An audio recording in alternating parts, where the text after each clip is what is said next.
Good afternoon to all of you. Am I audible? Sir? Yes, sir. Good afternoon. Sanjiv will welcome you, sir, soon. Begin in a minute. I will wait for Thank you the so much, sir. So good morning, everyone. Welcome to day 4 of this National Postgraduate Education in Homeopathy by Homeopathic Science Congress Society and Homeopathy 360 webinar, which is being supported by CCRH and all PG Homeopathic institutions of India. So we are trying our level best for you to explore and pave a new path for the homeopathy through this national webinar on PG education, discussing the research methodology, biostatistics, and various other topics which are being required and necessary being a homeopath to make homeopathy an evidence-based science. So I'm thankful to all the organizing committee members, Dr. Amit Sahani sir, Dr. Sanjiv Kumar sir, and Dr. Vivek Kumar Shail sir for being with us in organizing this webinar series, this grand webinar series of this year, and Dr. M.K. Sahani sir who has been the mastermind. So thank you so much everybody, and also I would like to thank Mr. Manish Jain, the director of Jain Publishers, who is working day in and out to promote homeopathic knowledge to the fraternity. And without wasting any more time, I hope everybody is aware of the Homeopathy 360 platform. So I would just request, we have our coordinator, the organizing president of this webinar series, who will be coordinating the event further.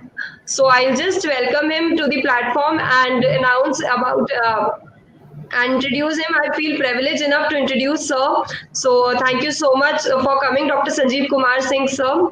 He is the Dr. Sanjiv Kumar Singh sir. He's the associate professor in the department in the department of repertory at GD Memorial Homeopathic Medical College and Hospital, and has completed his MD and BHMS PGD HMM from Symbiosis, and also he is the General Secretary of Scientific Standing Committee of Homeopathic Medical Association of India. So we welcome him, and I hand over the session to him, sir.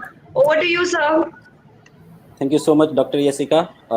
Thanks to Homeopathy 360 family, Mr. Manish Jain, and a special thanks to Dr. M.K. Sahani sir, man behind all this event and scene. So without wasting our time, I welcome all the delegates, participants, and our speaker of today's. We have two speakers, Dr. Partha Pratim Pal and Dr. Subhranil Saha. And before that, our co-chairman is with us, Dr. Amit Nayak, Dr. Atul Singh, chairperson. He will join soon. Let me introduce our co-chairman, Dr. Amit Nayak. He is professor and head of Department of Materia Medica and academic in charge, State National Homeopathic Medical College, Lucknow. Is guest speaker at international platform and senior inspector in CCH, New Delhi. He is examiner in various universities, as well as he has written a number of articles on different topics and often talked about more than 100 programs. He delivered the presentation in CME at Pandit Jawaharlal Nehru Homeopathic Medical College, Kanpur, as well as given the presentation in various events like presented seminar in Jabalpur Medical College. He was also invited by the Ayush mission for giving the presentation in Ayush Kavach during the pandemic situation, as well for presenting lecture as a guest speaker in Homeopathy 360. So I welcome you, sir, and request you to say a few words on this occasion. After that, we will come to our speaker and we will start the scientific session. Okay. Yes. Thank you so much for that. So first of all, I would like to give many thanks to respected Professor Sahani sir who invited me, and I also congratulate to entire team of Homeo 360, Dr. Manish Jain ji, Mr. Manish Jain ji, Dr. Yashika Arora for organizing such type of important webinar, which we can providing valuable informations of different topics. So people are just getting various kind of knowledge for implementing his knowledge not only in clinical practice but also in the academic profile. So today's topic is very, very interesting because everybody wants to know about the what kind of research we have to do. Because after Dr. Henneman, I'm sorry to say we have no good idea, not a good thought why we can implement in our clinical practice. So this is very, very important, and this is very, very important topic, not only for the UG students but also the PG students, because research methodology, without research we cannot apply our medicine. And so I would like to give many congratulations to entire team of Homeo 360 and Professor Dr. M.K. Sahani sir for organizing such type of wonderful webinar to their students. So thank you so much for that. So I don't want to waste any more time. So over to Dr. Yashika. Thank you, Dr. Amit Naik, sir. Now we are coming to our speaker, Dr. Partha Pratim Pal. He's very young and energetic speaker of this webinar today, and his topic is Introduction to Biostatistics. Let me introduce. He has completed BHMS from the Calcutta Homeopathic Medical College and Hospital, securing second position in West Bengal University of Health Sciences in 2011. Completed MD Home in the subject of Practice of Medicine from National Institute of Homeopathy in 2015. He joined CCRH as a research associate at DACRRI, Kolkata in 2015. Became research officer as well as scientist in CCRH, with first posting at RRI, Agartala, Tripura in 2016. Again transferred back to DACRRI, Kolkata in 2018 as a research officer. Presentation in many national seminars with more than 30 publications in several reputed peer-reviewed index journals. He had practiced in Homeopathic Medical College as inspector on order from CCH. So I request Dr. Pratim Pal to present your research paper. Over to you, Dr. Pratim Pal. Thank you, sir. And first of all, thanks to the whole organizing committee for allowing me, giving an opportunity to present my presentation in this platform, in this worldwide national platform. So thanks to Sahani sir, to the chairperson, co-chairperson, and all of the people who are actually related with the organizing team. And without much wasting time, I would like to proceed with my presentation. So my topic, which I was given to speak about, is related to the biostatistics, and it is regarding the introductory portion of the biostatistics. This biostatistics and research methodology is a very important part when we actually enter into our MPC courses. In part 2 also, when we are doing our dissertation, this is an integral part. And understanding of this is an integral part of the whole curriculum of PG. Before I start, I would like just to share one line opinion that this is an important thing in PG level.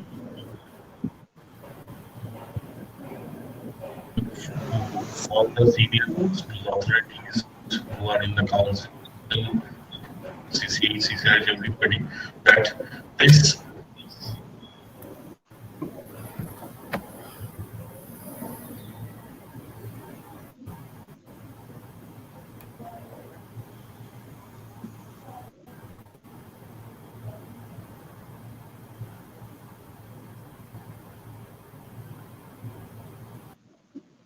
research and academics, or better to say, create an awareness workshop type of mentality in the UG level, so that the students, when they come to the PGs, or even they don't come to the PG, they simply go in some other platform, they will have the basic idea of converting their clinical knowledge into research knowledge, and that will ultimately help to create evidences and everything. So, okay, so let us start with the basic introduction. So first of all, this is what I want to share in it. The biostatistics, if I, in a very nutshell, since time is limited, this is many months course in PG, as I told you. So it's not actually possible to sum up if everything and in detail especially. But still, I have tried to make it as short as possible, jot down the points, and for the PG students, especially for your exam, for your later on entrance exams, this I think snapshot version of this PPT might be helpful. So just see the contents. This is what I am trying to cover up today. The introduction, the definition, the common statistical terms which we come across when we enter the statistics, the biostatistics, the classification of statistics which we need for our clinical purpose, the sources of the collection of the data, the presentation of the data, analysis and interpretation of that, and the few basic things which we already faced in our statistics level in +2 level maybe to some extent at least. That is measures of central tendency, measures of locations, measures of dispersion, measures of precision. Then we come to sampling and sampling methods and sampling errors. It is deliberately made red because this is the topic which will be covered by my respected senior, Dr. Subhranil Saha. So I will not speak on that, but this is an important relevant portion of biostatistics as well. And then again, I will end with the last two important portion, that is test of significance and the correlation and the regressions. So let us start. Introduction. The basic things of biostatistics, we know the root of the word statistics comes from the Italian word statista, which means the statesman, and the German word statistic, which means the political state. It was for the first time used by Gottfried Eichenwald, professor in the Marlborough in 1949, which has been used by him to refer to something, to refer to a subject matter as a whole in some context.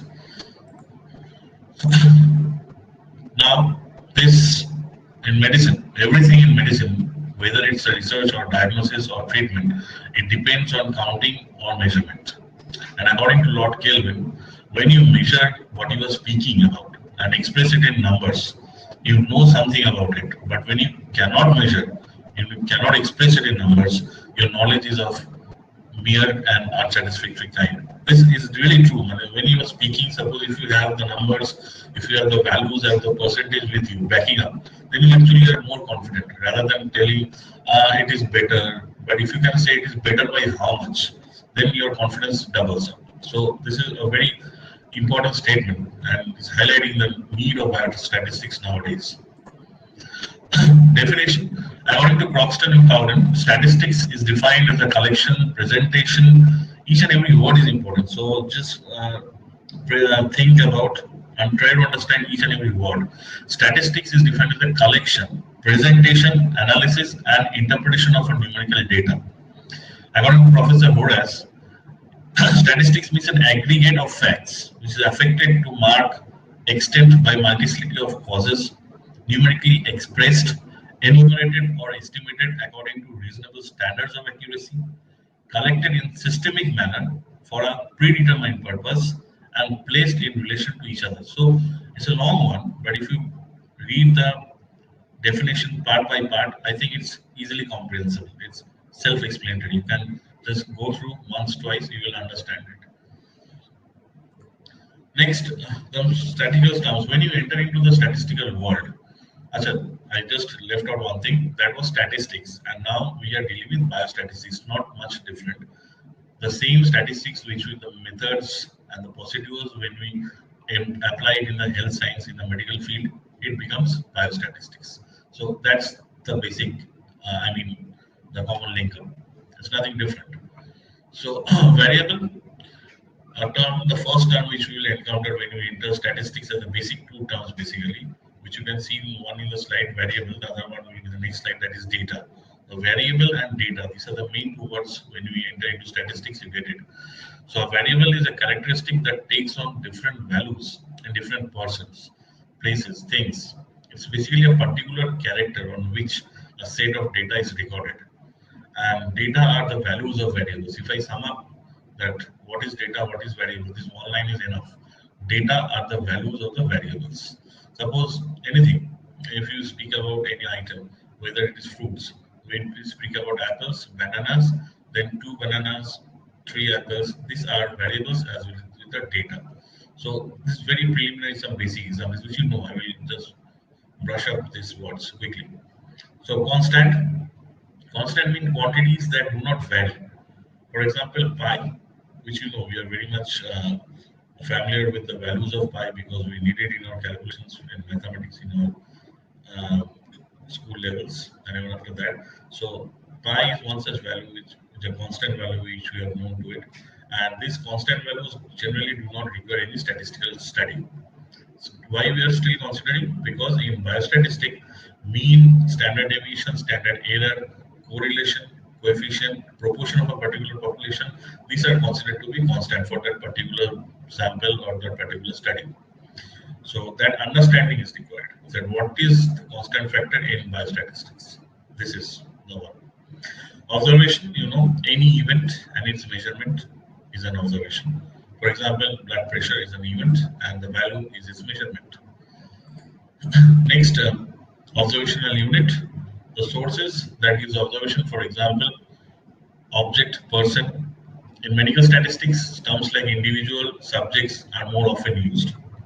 And data, which I told you, a set of values which is recorded on one or more observational units or the factual information collected during research studies. That is data. And remember one basic thing, data, it is actually singular as well as plural. When we talk about many data, it doesn't become datas. It remains data. There is no S to data.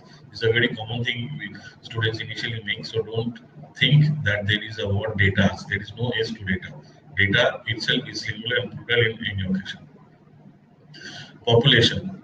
It is an entire group of people or study elements, person, things or measurements for which we have an interest at a particular time. So, as you know, suppose now at present the COVID, the pandemic, the entire world population is affected. So now the entire group of people in the whole world is a matter of concern. But initially, suppose when it was in China, so that particular area which started, which was the source of the infection, that was the population which initially was interested about, researchers were interested about. So that population in Wuhan or in China, if I say broadly, was the study of the interest initially. Later, when it became an epidemic and then turned into a pandemic, the whole world population is now a matter of concern.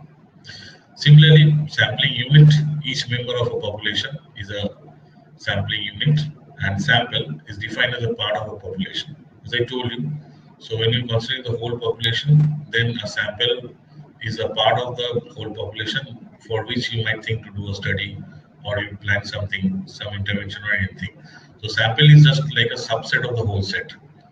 So the subset is sample and the whole big set is population. Now we come to another word, that is parameter. It is a summary value or a constant of a variable that describes the sample, such as mean, standard deviation, standard error, correlation coefficient, etc. So that is parameter. Parametric test, non-parametric test, very important. Parametric tests are those in which population constants such as described, which are suppose means, variances. These are population constant, which I just told you constants. What are constants in biostatistics? So these are in parametric test. This will be having this will be having a definite example. Definite value. And data tends to follow one assumed or established distribution such as normal, binomial, or Poisson. So we'll talk about distribution later on. So in parametric test, always remember the constants will be described. They will have a proper definition and specification, and the data definitely needs to have a normal, binomial, or Poisson. These three types of distribution normally we encounter. A non-parametric test. So suppose a chi-square is an example of such, in which no constraints of the population is used. Means the data will not follow a specific distribution of critical variables, and there will be no assumption. So whatever conclusion you draw from a parametric test is more valid, but whatever conclusion we come from a non-parametric test is basically not taken to be a valid one. And in fact, that's why we say no assumptions are made in a non-parametric test. Next, classification of statistics. It is just a general classification which we require for normal clinical understanding. Descriptive and inferential. Descriptive means is suppose if you are gathering, suppose an example which I have just written it here, census. The census, the 10 years interval census which is carried in India. What we gather? We gather the name, address, number of family members, few demographic details. This is exactly what is known as descriptive type of statistics. Means it is deals with enumeration, organization, and graphical representation. Representation is also an important aspect of data. Means after you collect the data, it is very important that you represent it also for understanding and for evaluation later on. So representation is also an important thing. So in census, for example, I have given you as an example of descriptive data. It is very important that you just deal with certain descriptive information, as I told you. But now, what is inferential? Inferential is what you when you try to come to a conclusion from those descriptive analysis. For example, it provides the procedures to draw inferences, as I told you, about the conditions that exist in a large set of observations. Example, testing of a suppose antiviral drug in which the physician will only have a limited number of hypertensive subjects. Suppose if you are testing an antiviral drug on, suppose in this situation, in COVID situation, then what you actually do? You try to do it in a particular population, particular cluster, rather than doing it in the whole population. For example, vaccine, which is expected to be coming. So initially the trial will be done on a particular few subjects, not on the whole subject. That will be the sample that we can call as a sample. So that inferential, that is inferential statistics, when we try to draw conclusions from those large set of observations. Now, data. This is a very important part of understanding as well as important part of questions also in entrance exams.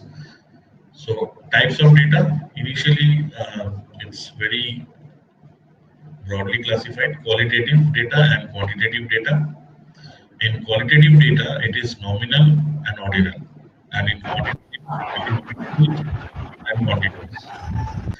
And in discrete and continuous, we will further have another classification: interval and ratio. So we will talk about all these 6 terms: nominal, ordinal, interval, ratio, discrete, and continuous. All these 6 terms is important. So first, we need to know what is qualitative data, as you can understand. So defined as by some characteristics. Suppose if as I told you, it's a fruits. So that's the qualitative data. But how much, how many, what are the types of fruits? Those will get some categories. That is why they are also known as categorical variables. But when you stress upon suppose the numbers, then the qualitative variable becomes a quantitative variable. Most of the time in statistics, in research works, actually a qualitative variable turns out to be a quantitative variable when you actually try to draw some conclusion. So again, defined by some characteristic or quality, which is known as categorical variables, and as qualitative variables are very much summarized, I told you, by grouping the observations into categories and counting the numbers in each of them. Quantitative variable, those which are measured on a numerical scale and which is always expressed as numbers, and the differences between the values have numerical meaning. So they are also known as numerical variables. As I told you, the terms. So nominal variable. Nominal variable, I think you better go with this slide. Nominal variable or the nominal data, you can say. There are the categories which are based on the names. There is no underlying order to the names. This is very simple. Suppose in a demographic data, you have males, females. Simply, that is nominal data. You have suppose people with teacher, parent. This kind of classification, school 1, 2, 3, there's 4 different schools names. That much enough is for nominal data, which doesn't also have an order. There is no order also in nominal category or the nominal variables. But in ordinal category, ordinal data category, which is again a qualitative one, doesn't deal with numbers, but it has some order. For example, Likert scale, which is a 7-pointer scale, if you know, which is used to determine, used in various research designs. For example, good, medium, bad, or very often improvement of the patients we try to write as mild, moderate, marked, and cured. Suppose the over ideal score I am talking about. Those points or those um, words which I am using, these are actually examples of ordinal variables or ordinal data where the numbers are not there, but a subjective evaluation, a subjective word is used. That is, suppose mild, moderate, severe. These are ordinal data, but there is an order. There is some ranked relationship, and you can see both of them can be represented in tables and charts. The way of representing data will come to it, so I will not talk about this column now. Just focus on these two columns. So this is nominal data and ordinal data. These are qualitative, and the other two are quantitative, where we will deal with numbers. Suppose this interval data. What is interval data? They are like ordinal data, means they have the classification, they have an order, but those order will be having some numbers. For example, calendar years, temperature, the IQ results. IQ results, we know what is mild IQ, what is poor IQ, what is average, what is good, what is the level of the genius in an IQ. So those words which we used in IQ results also have a value, have a range. This much to this much. IQ is poor. This much to this much. IQ is moderate. So when the ordinal data gets defined with numbers, or better to say numbers which are actually ranges, then it becomes interval. And lastly, ratio. They are like interval data, except that the categories which exist on a scale has a. This is almost similar to interval data. They also have some intervals, as I told you, means ranges. The upper limit, lower limit is there. But if the additional part of ratio is, they also have an absolute 0 point, which is not there in the interval data. There has to be a 0 point. Somewhere there may be a 0. For example, speed. As you know, the lowest limit of speed may be 0. Height, weight, salary, word count. So these are the things which always have a true 0. And in interval data, it may not be. It may not have a 0 somewhere. But the ratio data, they has to have a 0 at some point of time as a lower limit. Okay. So these are the examples of some nominal data, nominal variables, nominal scales, you can say also, where there is no inherent order, as I told you. For example, types of disease. When you say cancer, different types of cancer, COPDs, these are the names, just as it would gender, male, female, socioeconomic scale, rich or poor. Simply you just give the terms without any exact evaluation of what are the criteria to become rich, what are the criteria to be poor. So it will simply have the words rather than having any quantitative definition. Okay, ordinal scales. As I told you, they will have an order. You can see from the diagram, hot, hotter, hottest. So this is having some order. This is a superlative order. Next, severity of disease, as I told you, mild, moderate, severe. Socioeconomic scales, upper, middle, low. These are all orders. And ordinal scale is that. Interval scale, as I told you, there is no absolute 0 point. And ratio scale, there will be a 0 point. So in temperature, if it is centigrade and Fahrenheit, it will be interval scale. But if you talk about Kelvin scale, in MCQ, be careful. If it is talking about the Kelvin scale, then it will come into the ratio scale. It will be a ratio type of data or a ratio variable, not interval. So be careful. Now, to sum up this data or variables or scales, if I say in one word, the nominal type of data, when you gather data, the nominal type of data is very much the weakest form, you can say. They only have attributes, and they have attributes which are known by only names. Ordinal data attributes are ordered, a little better one, which is often can be used in certain qualitative testing, like in chi-based testing. Other tests are also there, which I will come to the last slides. Interval distance is meaningful, means that distance or that gap, which the range which I was talking about, that is meaningful. And ratio, they have an absolute 0. These are the main points from each of them in a nutshell. Okay, now the next part, the sources and the collection of the data. Here, data is obtained by investigator himself. This is the first-hand information. Understandable. The data already recorded is utilized to serve the purpose of the object of the study. Simply when you are recording it from the OPDs or IPD register, that is secondary. And if you are directly getting it from the patient or from the investigator, then it is primary. The main sources of collection of data in medical statistics, generally definitely experiments, which may be clinical, which may be in vitro, in vivo, surveys, which we do very often, and the records, as I told you, from the registered records.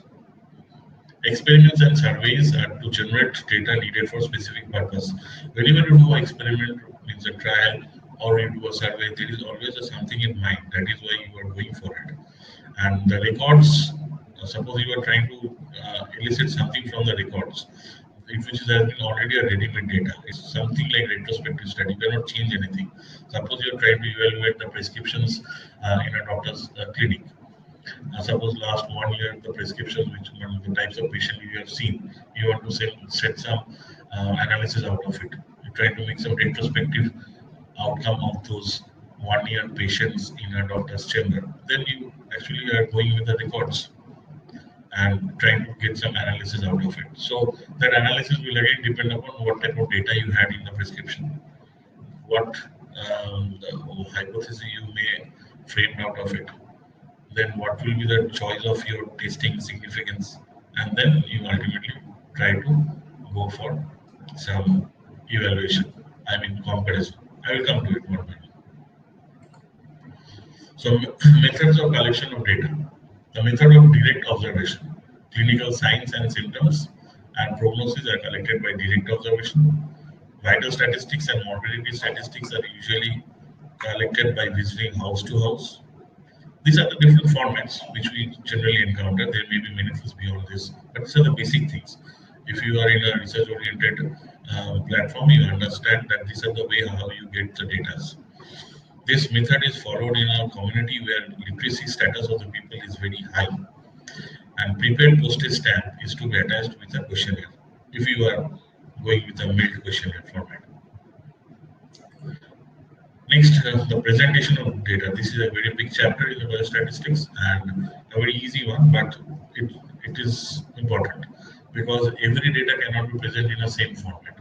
As per the type of the data which we already talked about, nominal, ordinal, ratio, interval, quantitative, qualitative, you need to tabulate them. I mean, you need to present them either through tabulations or charts and diagrams. So one thing I forgot to tell you, that is the data which was in the slides, that was, it may be nominal, it may be ordinal, it may be ratio, or it may be interval, but there are certain another very basic things which I missed out in the slide, sorry for that, but you can just note it down that data or variables may be independent variable, may be dependent variable. Very basic thing which I haven't put in the slide, but you should know that what is independent variable and what is dependent variable. Independent variables are those which can be manipulated by the researcher and to create an effect on the dependent variable. And dependent variable, as you can understand, it's an outcome or response which is due to the effect of the independent variable, which the researcher wants to predict, to explain. The simplest example I can give you, for example, you know about arsenic album, what we are doing it with that for the last 6 months. So suppose if I say arsenic album as preventive for COVID-19, if I use this statement, then in this statement you have the dependent variable, you have the independent variable. So what is the independent variable? The independent variable is arsenic album 30, the dose, the medicine of which is in your hand, in the hand of the researcher. And what is the dependent variable? The prevalence, the occurrence of COVID-19, because you are using arsenic album to see whether how much preventive it is or not. So what will be your dependent variable? After arsenic album, how much COVID-19 is created or not? So your dependent variable COVID-19 is totally related with your independent variable, that is arsenic album 30. So this is the best example I can say of at present, obviously, in this pandemic situation. So dependent variable and independent variable. And there is one more variables, that is confounding variables. Confounding variables or extraneous variables, you can say, which is not a part of the study initially, or maybe not a part of the study upfront. You may not see it, but it will affect the measurement of the study variables. For example, if you are going with assessment of certain drug in a clinical, suppose you take an example if you want to see the effectivity of certain drugs like Spongia mix in cough, especially in dry cough situation, and you are trying to enroll cases, and at the same time you are assessing the patient by using some cough parameter or cough scales you are using, no problem. But in doing that, if you are not taking the smoking of the patient into account, that may be an issue. Why? Because it might happen when the patient started the medicine, he or she might stop smoking as well. Now, that smoking factor will be an extraneous variable, or he may be continuously smoking. Either way, either he or she stopped it, or he or she continued it. So that smoking factor will be affecting your outcome of the study. Will be affecting the response of the patient, and in that way, it will be affecting the result as well. So this kind of, suppose in this what I said, smoking is one of the extraneous variable which was not into the account, because your main variable was the drug which you want to see, and your dependent variable was definitely dry cough. So in this way, certain factors always remains in a study which are extraneous variables or confounding variables, and which needs to be looked for. Otherwise, there will be biasness in the outcome, in the result, and which needs to be tackled as well in the research design, in the study design. Okay, so this I missed out in the slides, which I told you. Coming back again to the slides. So presentation of the data. To sort and classify data into groups or classification. You can understand, simple. So presentation means you need to sort what you have got. Means you have a lot of data in your hand, raw data is in your hand, you need to classify them, you need to group them. What is the basic objective? To make data simple, concise, meaningful, interesting, helpful for further analysis. And what are the two methods? Tabulations and charts and diagrams. So let us see the different criteria of tabulations. Tabulations is not just drawing tables in childhood. Nowadays you need to, when you are tabulating a data or you are presenting a data in a table form, you need to have these things in mind. So what are the things? Devices for presenting data simply from the masses of statistical data. Yeah, you're doing that. It should be precise, it should be understandable, and it should be self-explanatory. You are looking at a table and you need somebody else to explain it, then it's not a proper presentation of the table, probably. Every table should have a title, and that is placed at the top of the table. The title must describe the content clearly and precisely. Items should be arranged alphabetically or according to size, importance, or causal relationship to facilitate comparison. Rows and columns to be compared with one another should be brought together. The unit of measurement must be clearly stated. Percentage can be given in parentheses. Total can be placed at the bottom of the columns.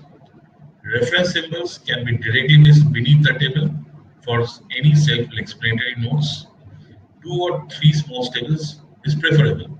If you don't want to sum up everything in a larger one, break it up into 2 or 3 tables. A table can be simple or complex depending upon the number or the measurement of a single set or multiple set of items, and is of 4 types. For example, a frequency distribution table. Table is the first split into convenient groups and the number of items which occur in each group, and is shown in the adjacent columns. You just see the figure. This is an example of a frequency distribution table. This is class interval. So this is the class boundary. We need to make the classes uniform. So the upper limit and the lower limit, they becomes uniform with the next order. Next interval, sorry. And class mark is the average or the midpoint of the class boundary. And this is the frequencies. Suppose this may be the marks of the students of class 8 in the final semester, and it has been categorized that 8 students might have received marks between 70 to 74, like that. That's roughly I'm saying. So this is the total which will be presented, and this is a classical example of a frequency distribution table. The next one is a contingency table. Tables that report the frequency distribution of two nominal variables. Again, nominal variables, which will be just having names simultaneously and then include the totals. So let us see the example of contingency table. So this is contingency table. You can see these are the names of the attributes. These are rows, chips and dips and cookies, and related with book. These are the things. These are the activities, and they have given some values. So as I told you, every qualitative data ultimately lands up to become a quantitative data. This is how, because these are the attributes which are totally qualitative. But when you put numbers, ultimately they get converted into have a numerical value. But contingency table will actually be focusing on this attributes, the two nominal types of variables. Definitely they will have some numerical value. So this is a combination of a nominal getting converted into a quantitative variable. And the last variety is multiple response table. When the classification of the cases is done into categories, simply categories are there which are neither exclusive nor exhaustive. For example, the last table, the types of the group, frequency, percent. So it is nothing correlated. You simply write the groups, you simply write the frequency and the percentage. Because it's neither exhaustive and nor exclusive, as I told you. And miscellaneous tables, these tables are used to present data other than frequency or percentage distribution, such as mean, median, mode, range, and SD. So if you see, when actually this becomes more, this is going theoretical, but it becomes more practical when you actually go through certain research articles. You go through the trials, published articles especially, and in the published article, will they give you the statistical analysis part, the data analysis part. In that, you just go through. You will see the presentation of the data, how they're presented. In the table, you go through. So read the research papers, go through the journals. Then you will actually understand that what is the, what was the type of the data, what was the presentation format in the table, what type of table is that out of these 4 categories which I'm talking about. So more you actually go through the research papers and the material which is there written in that paper, you actually get a practical idea about what I'm speaking. Biostatistics actually is all about that only, because the things which we speak in biostatistics mostly is done by the software. A biostatistics software like SPSS or Microsoft Excel. Microsoft Excel also have a lot of statistical like activity. And then SAS, this is another important mini tab. These are different softwares which you use to evaluate certain biostatistical parameters. Actually, need not to do, suppose when you talk about mean, median, mode, or is standard deviation, or even the values of p-values coming from chi-square test or t test or unpaired t-test. You need not to do anything. You just place the data, the values in these softwares, they will give you the answer. So why then we actually study biostatistics in detail? The why is basically you need to have an understanding. Because when you go for a trial, you should know what you are dealing in the trial. You are dealing with the data and what are the types of the data, what you can do with this type of data. What I can say as data analysis. Before going into the data analysis, you should have an idea about the data. Then you can actually get these things. Then you can actually make a proper research design. Then you can actually properly go with the trial.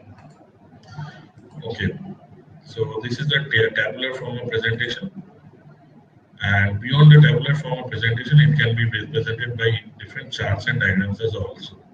For example, in the quantitative variables, you can use these other forms: histogram. I'm coming to it one by one. The frequency polygon curve, the ogive, the line diagram, the scatter plot, box and whisker plot is a new one. You often might getting the MCQs is a trending question as well nowadays. Qualitative variables, these things are also new to you. Bar chart, pie chart, pictogram, spot maps, Venn diagrams is also there in mathematics in class 2 levels. Okay, so starting with histogram. Histogram, as I told you, you can already see the previous slide. It is for the quantitative variables. So quantitative variables and histograms, as you can see, it is basically a column, rectangular columns, and it's for use for a continuous scale. Achha, I think continuous scale, continuous data and discrete data, that thing I also messed up. What is this continuous data and what is this discrete data? Continuous data is something which will be having, I mean, if I say discrete, that will be better. Discrete is actually something which will be having a, which will always be represented in a whole number. And continuous data or continuous variable is something which may also have a range including the fractional values. So remembering that way, that is the easiest way. Discrete values is actually when you have always whole numbers, and continuous is actually which also includes the fractional numbers. And there are certain parameters which is often confused in both the categories, whether it is continuous or whether it is discrete. For example, I think the most examples coming to my mind is age and blood pressure. Age and blood pressure, these are often treated as discrete variables, but strictly speaking, they are actually continuous. So remember this one thing, discrete are dealing with whole numbers, continuous are dealing with fractional numbers as well. So now this histogram, as I am telling you, it is actually dealing with quantitative variables, and most of the time it is dealing with continuous numbers. It's continuous variables. And in histogram, there will be no gaps in between, no gaps between the columns. Okay, so you can depict any, suppose height of an individual. It's not, though the scale is not that, but still suppose the height of an individual, you can simply depict on a histogram. Okay, next is histogram frequency polygon. Why I am given like this? Because if you see, it is histogram only, but you are seeing a line which is joined by the points, and the points are placed in the middle of the columns. The points are placed in the middle of each and every column of the histogram of the bar. So the line which is obtained, just listen carefully, the line which is obtained by joining the midpoints of each and every column in the histogram is actually known as frequency polygon. So frequency polygon is nothing new. It is just a line which will be obtained by joining the midpoints of the bars in the histogram. Easy. Next, this is only frequency polygon, which looks like without the histogram, which is histogram bars. Next is frequency curve. Next is frequency curve. So frequency curve, it is obtained in the same fashion, but this cumulative frequency curve, which is have a different name, that is known as ogive. For ogive, we generally use the cumulative frequency. Cumulative frequency means your frequency keeps on adding up. Your frequency polygon is also a type of frequency polygon, you can say. But in ogive, what happens? You plot the curve as per the cumulative frequency.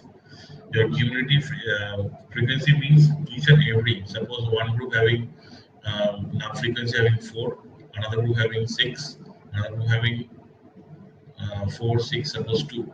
So what happens? The cumulative frequency will be like this. First it will be 4, then it will be 10. Next it will be keeping on adding up. Next it will be 12.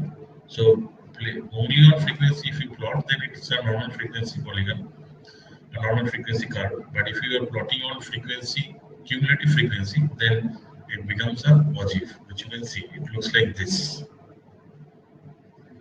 And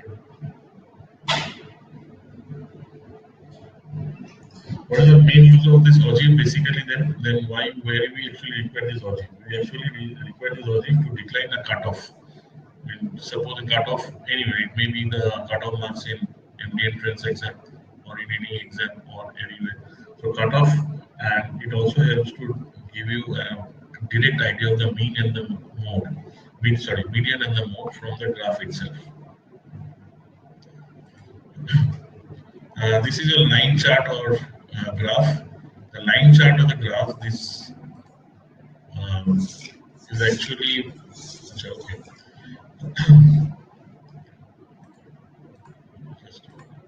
Yeah, the line chart of the graph, it's simply plotting the values in the x and y axis and then getting the line.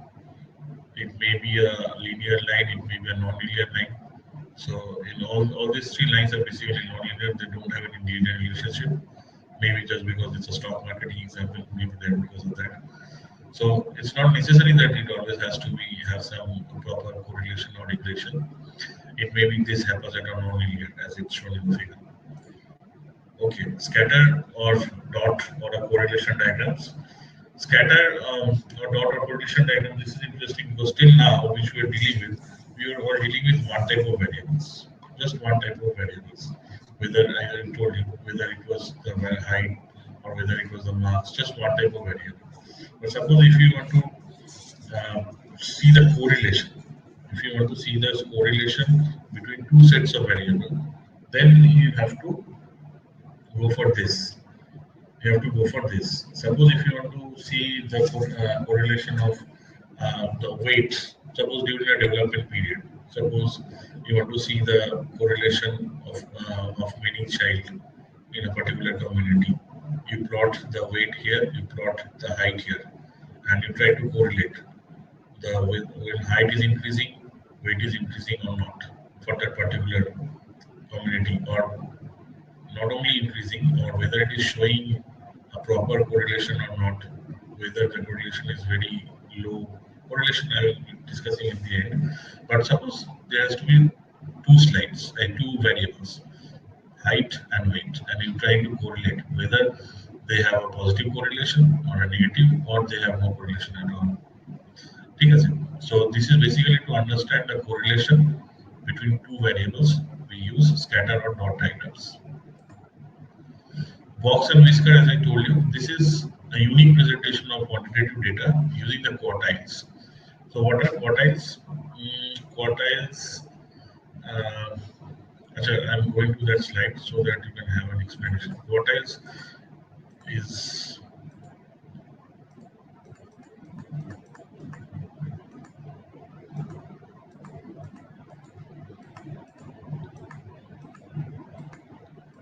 is a discussion here.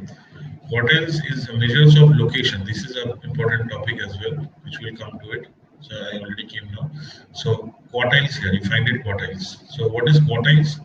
Quartiles, quintiles, octiles, percentiles. Probably you are more familiar with the word percentile. Quartile is also such. Percentile means when you distribute the whole set of data into 100 parts. Oh, sorry, 99 parts. You just see this diagram, I think it will be okay. This is quartile. Suppose you have this whole set of data, 100 data you have, and you divide that data into 4 parts. So the first part 0 to 25 will be quartile 1. The second part will be 25 to 50 will be quartile 2, then quartile 3. So dividing into 4 parts and having 3 quartiles. Similarly, if you divide that into deciles, if you divide it in deciles, you will having total 10 deciles, but it will have 9 parts. Similarly for percentiles also. So this is giving you an idea of the locations. So as I told you in the OGIV also, it helps you to understand the location of the quartiles, understand the location of the median. So this is to understand the location of that particular variable. So quartiles is as such, which the whole data can be broken into 4 parts, and it may be Q1, 2, or 3. So that quartile, which I just talked about, coming back to the box and whiskers.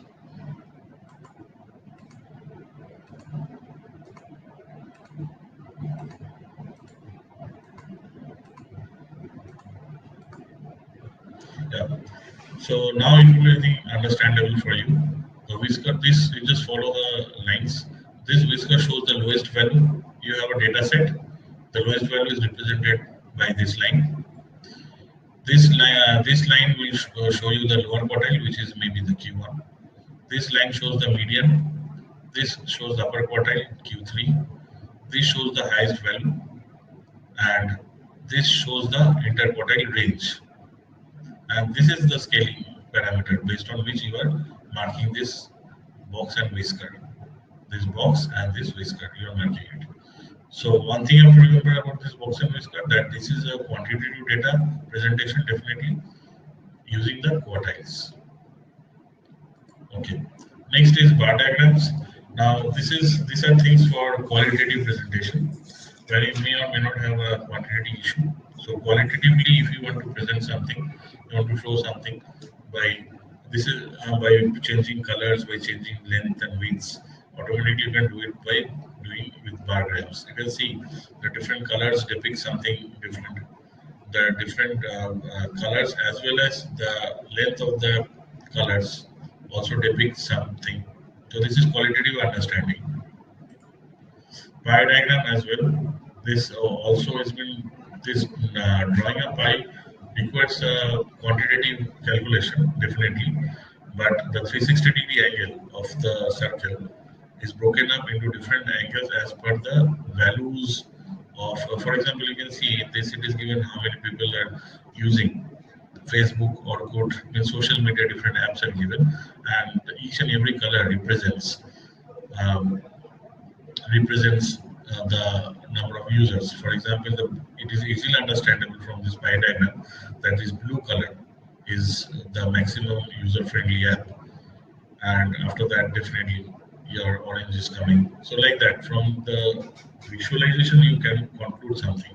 So this is basically for qualitative variable presentations. This is pictogram presentation. Pictogram presentation means you can understand that this is pear, this is watermelon, this is orange, this is apple and banana. But number of children who used it, rather than drawing children, they have drawn a diagram of the pear for the particular fruit itself. So you can easily understand that these 7 people are using pear, but other are consuming just one. Each children is consuming the other fruits. So this is pictograph, very easy to understand from a glance. And if they always remember, though it is pictograph, though it is qualitative variable presentation, but they have a quantity or a numerical information in the background from where they're either drawn or where they may be depicting. So, as I told you, this quantitative and qualitative, they are very much intermixed or interrelated. Venn diagrams, this is also very important things, part of the arithmetic in class 2 levels, which is basically done by circles. You can represent any kind of figure. You can do it with squares, you can do it with rectangles, but circles is the more important diagrams which is seen in the mathematics books. What is the meaning of it? Suppose if I take this I think it will be easily to understandable because this is two variables. Suppose A is one variable, B is another variable. So what is A? Suppose I want to take an example. The meaning I am telling you, for example, A, this is this part which I'm just highlighting, this part is exclusive for A, and this part exclusive for B, and this part, the intersecting part, is a common part, which is commonly present in A also, commonly present in B also. Suppose A is a student who is taking who has the subjects in his graduation level that is honor. Suppose this I think an example good one. Two students in a college who have taken up BSc for BSc. One has gone with physics honors, and another one has gone with chemistry honors. So, what will be the common part? The common part will be the past subjects. Means they might have to study English, might have to study Bengali, might have to study zoology, mathematics, which are environmental, etc., which are the common part.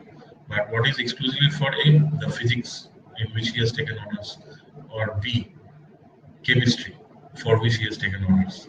So like this, you represent this Venn diagrams. stem and leaf design. This is again an interesting one, very new method nowadays utilized and important for MCQ as well. Suppose this is actually representing numbers of a student. Suppose in a pathology exam, 200 was the full marks, and this is the numbers which has been depicted in this stem and leaf design. I'm telling you, probably you may be thinking, where are the numbers of the student? It's like this.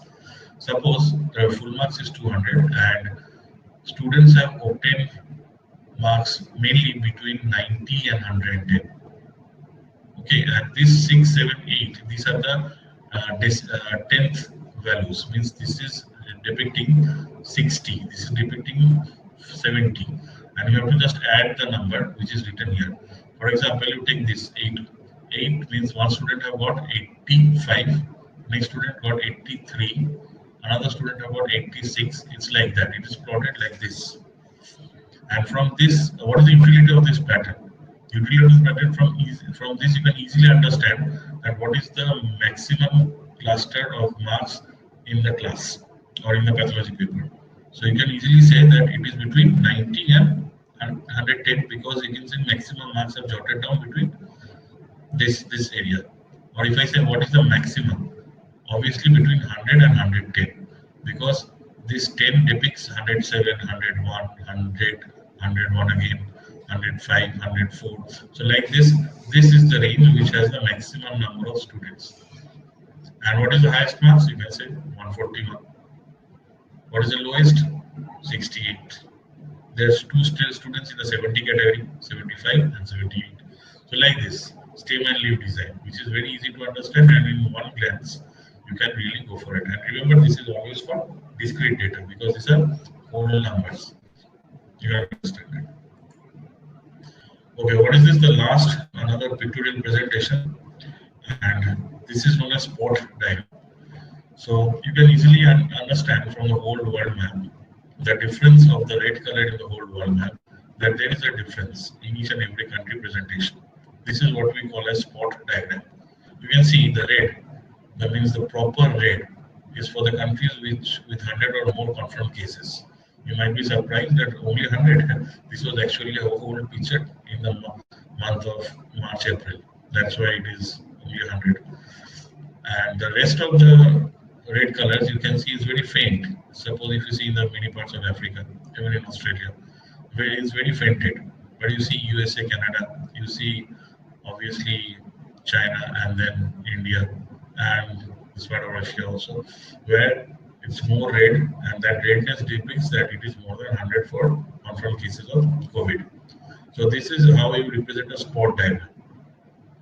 The variable, the quality you will use is dependent upon you. For example, they have used the variation in color. You might use something creative, more creative other than this also.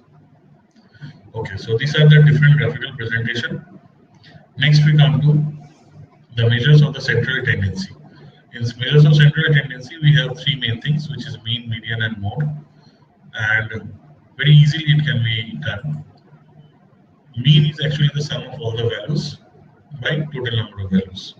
Median is the middle value, but middle value, not only middle value, it has to be a middle value when the data is arranged, either ascending or in a descending order. For example, in the figure you see, you can see the height is decreasing, means it's a descending pattern of arrangement of the people.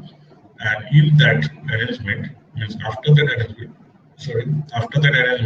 either this pattern or the ascending pattern, you go for the middle value. But when your n, means the total number, is odd, then you can get a middle value. But if it is your, suppose it is 13, if I think you just calculate, and this is I think 14. But when it is even number, then you don't get a middle value. Then what you do? Then you go for the n when it is even. You go for the middle and the next two values. You consider two middle values and make an average of the both. So this is when n is odd. This is when n is even. When n is odd, directly you suppose this is 13. I think 1, 2, 3, 4, 5, 6, 7th value is the middle value.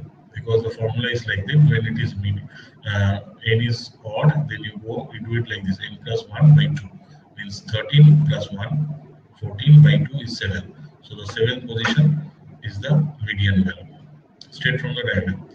But if it is 14, then you have to go like this: n by 2 plus n plus 1 by 2 and the whole thing by 2. So it's like this if it is even. You have everything in the text, it's just recapitulating. And mode, which is the most common value. Let us take this example, I think it will be more clear. So this is a 3 set of data. Maybe in a tuition class, out of 20, these were the 7 students who actually got the marks. So you know what is the maximum marks, what is the minimum marks, what is the most obtained marks. Most obtained marks means, as I told you, the number of frequencies which will be repeating mode maximum. So in mode, what is the mode? You can see 7 has been received by 2 students. That is mode 7. Median, you go for the middle. You first arrange it and see. Since there are 7 students, so 7 plus 1, 8 by 2 is 4.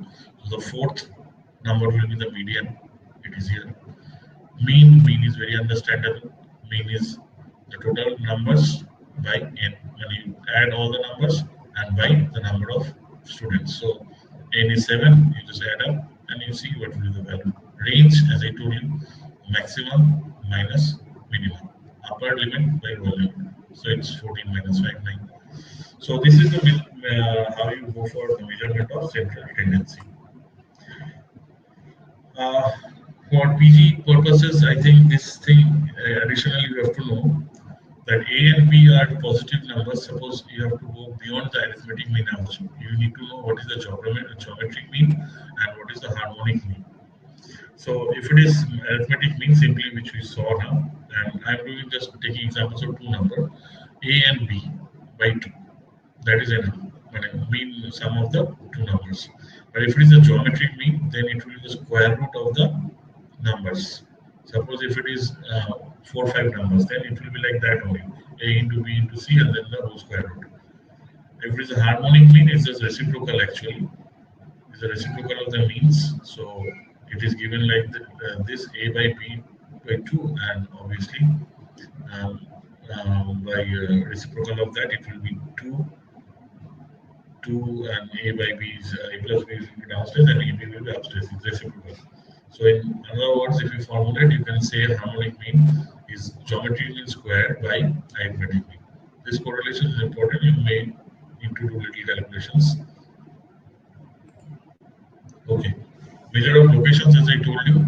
So median so already you can understand it's a measure of central tendency, as well as it comes under the level of measurement of locations. So median is clear, and quartiles, quintiles, octiles, percentiles. So basically they have all the same theme, means breaking up into 4 parts, breaking up into 100 parts, like 10 parts, 8 parts, and 100 parts. Like that, the names are differing: quartiles, deciles, and percentiles. 4 parts, 10 parts, and 100 parts. So these are the measurements of locations. Now, measures of dispersion or variation. Range already is known to you, which I have just shown. Range is very easy. It's the simplest difference between the highest and the lowest figures.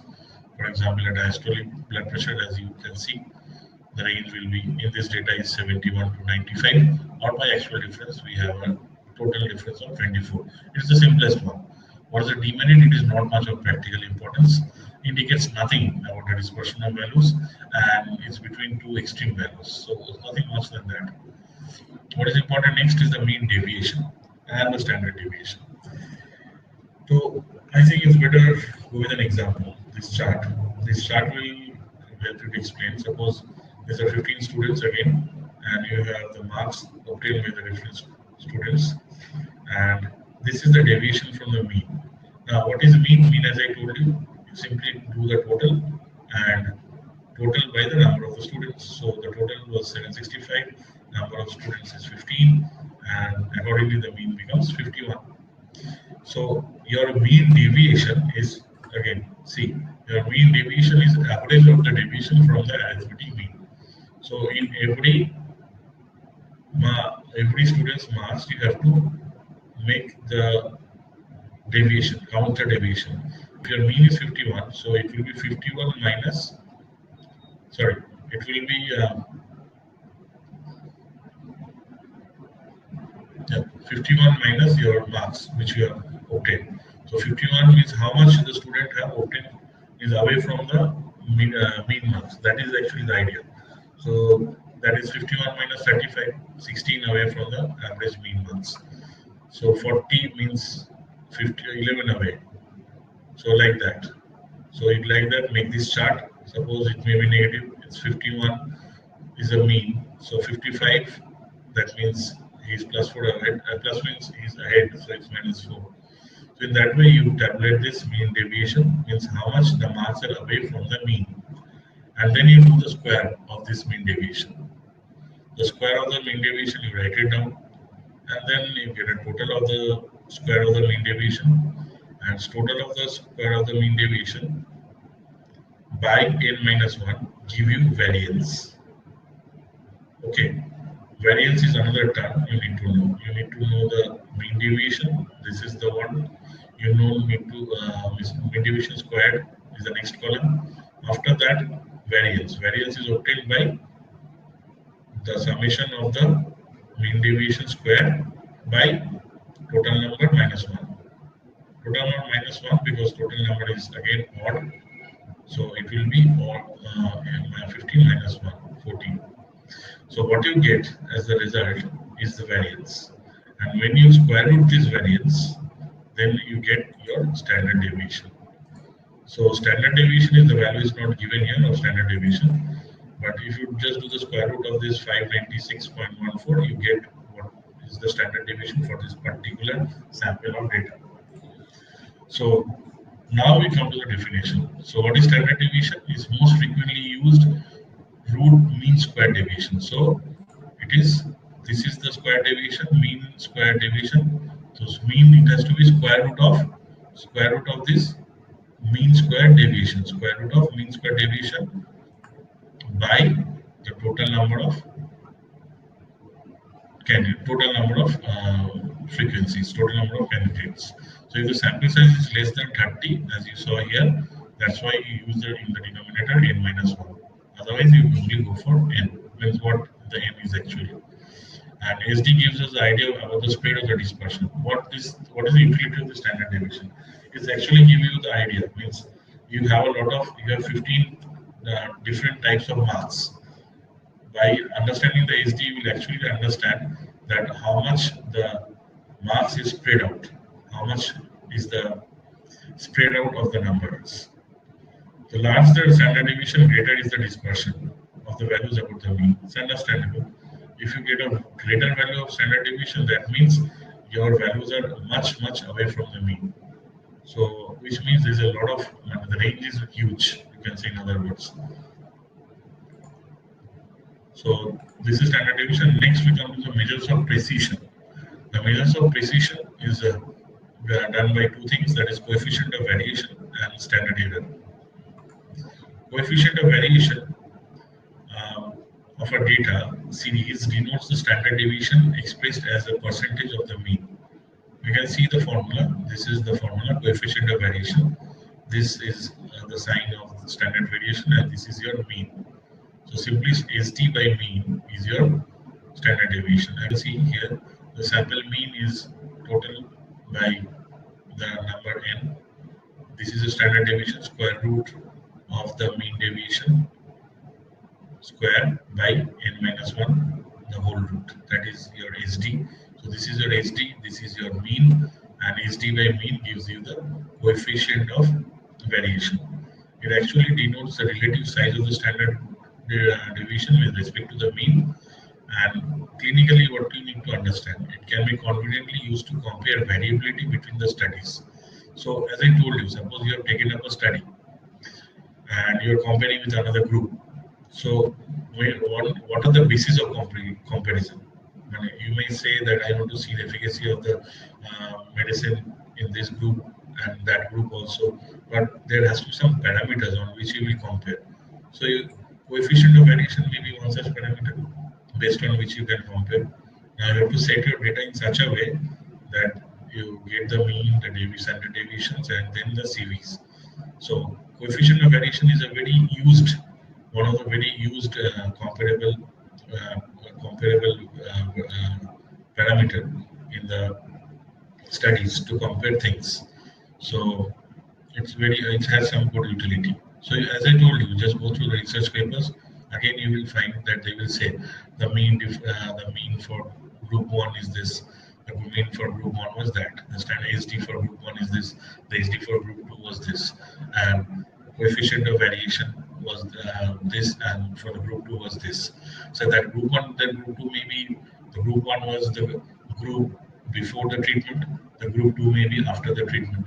So in that way, you can summarize your own simple basic clinical data from the patients you are seeing into a statistical mode. And when you talk in this mode, then it becomes more acceptable in the science background. Now, this is what you see the standard error. This is another one. Coefficient of variation is another measure of precision, and the next one is standard error. So standard error we always have to count when we enter into a trial. So standard deviation, what is the formula? Standard deviation by the number of samples, but the root of the number of the samples. Okay, so standard error is very, very important because standard error of mean is much smaller numerical value than SD and is often represented in place of SD. Suppose you are not using the SD as a coefficient parameter, as a parameter for comparison, you might use standard error. However, this is an erroneous since standard deviation is meant to provide an estimate of a population parameter from a sample statistics in terms of confidence interval. Now, for taking standard error into account, you have to know many things like what is the normal distribution, what is confidence interval. These things you have to know.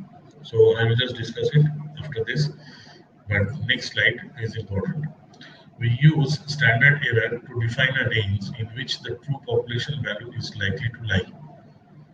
Means suppose you have taken a sample or a population for study and there will be a range, means where you expect your data to be falling. Suppose you have taken a population where they have mostly taken arsenic and you expect that that cluster means most of the time will be falling in that particular range.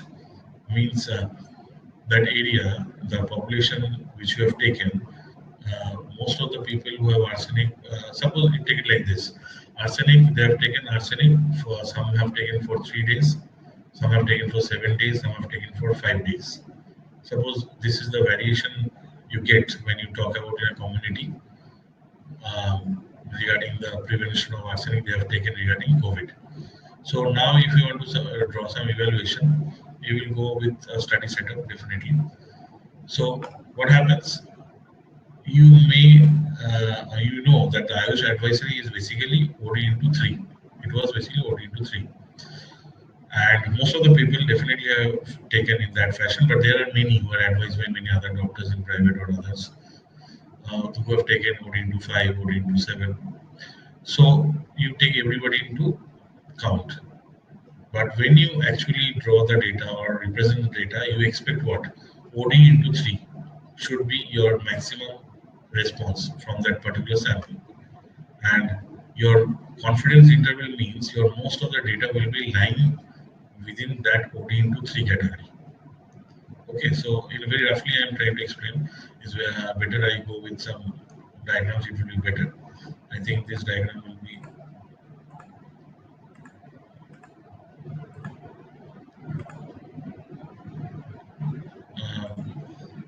this is actually better explained when you go with the frequency distribution.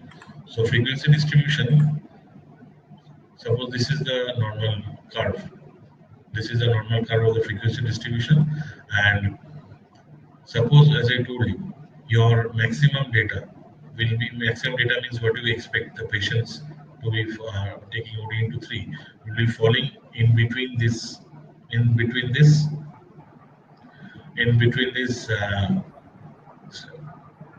see this diagram 95% will include standard deviation. This is taken to be standard. Means if you just follow this cursor, this is the area, this much This is the area where you expect your maximum data to be present. There may be few flying data like OD into 5, OD into 7, OD into 6, which may be outside lying here or here in the two tail. But your maximum data, OD into 3, may be lying here. So this is what is represented in form of a normal distribution. And when we talk about here, again coming back. So, so this is the confidence interval, means that will be the interval which will be taking into account. That is taken as to be having a 95% confidence level, means 95% of your data is only present in that particular part of the normal distribution. That what we mean by 95% confidence interval. And from the, if I read this line, it will be more clear. From the properties of the normal distribution curve, it can be shown that 95% of confidence level of the mean would cover having an error of 1.96 errors on either side of the sample mean, and having 95% probability, that is I am telling, that has a 95% probability of including the population mean. Means 95% of the data will be in that particular part of the distribution. If it is 99% of confidence interval you are going to take, then you have to increase the area a little bit more in the tails also. But for that you have to optimize the error. The standard error should be increasing to 2.58. So 95% confidence interval is the most widely accepted in the trials with 1.96 standard error. This is a widely accepted parameter we go in the trials with. So in short, more the confidence interval would be narrower, smaller will be the standard error of mean. So a sample, if it is larger, standard error of mean would be smaller, and the confidence interval would be correspondingly narrower. So this is the gist of the whole thing I'm trying to explain. It is always to take better to take a larger sample, and standard error of mean will always be smaller in that case, and your confidence interval will also be correspondingly get narrower. Now, so frequency distribution, which I already came to, it is useful to summarize a set of observations with frequency distribution. The summary may be in form of a table or a graph. The majority of the distribution that quantitative technical data for unimodal means the data have a single peak, which you just saw, with a tail on either side. However, they are skewed. Skewedness is something which may not. Skewedness means we don't have a normal distribution at that time, which is substantially longer tail on one side. It may be on the left or maybe on the right. I'm just coming to it. So this is skewedness when you don't have a normal distribution like this. Normal distribution criteria, you can clearly understand that it is having a bell-shaped structure. Bell-shaped symmetrical, bilaterally symmetrical curve. The two ends will never be meeting the baseline. Just the two ends should never meet the baseline. Median mode, and what is the main criteria? The mean median mode of a distribution of a normal distribution should always coincide at 0. And the variation and standard deviation for such distribution should always be 1. So if it is not so, but if it is like this, then we call it as skewedness, which have a deviation from the normal shape and structure. In some cases, the data is not showing a normal distribution, as you can see. In that sense, it does not mean to have the mean coinciding with the median and the mode. When your mean and mode doesn't coincide, so in a right-sided skewedness, you can see in this diagram, the mean is more than the median, and median is more than the mode, as you can see in the diagram. And just the opposite in case of left skewedness, where mode is more than the median and median is more than the mean. This is understandable and it's factual. You just need to see which type of distribution you are getting after getting and plotting the data. So this is the criteria. Suppose this is an example where you have a distribution of the monthly temperature in Durham, and it has been seen to have a normal distribution. You can see these are the temperatures they are plotting, and it seems to have a bell-shaped distribution, which is having the characteristics of a normal distribution. but not necessarily it has to be always. For example, this is another weather parameter, maximum wind speed for 2 consecutive convective periods in the month of May. You can see it is having a left-sided skewedness. Left-sided skewedness means wind speed is mainly fluctuating between this 15 and this for 39. I mean, sorry, 20 to 19 to 39 is basically mainly fluctuating. Sorry, 24 to 39, and the rest is dropping. So it's not having a normal distribution.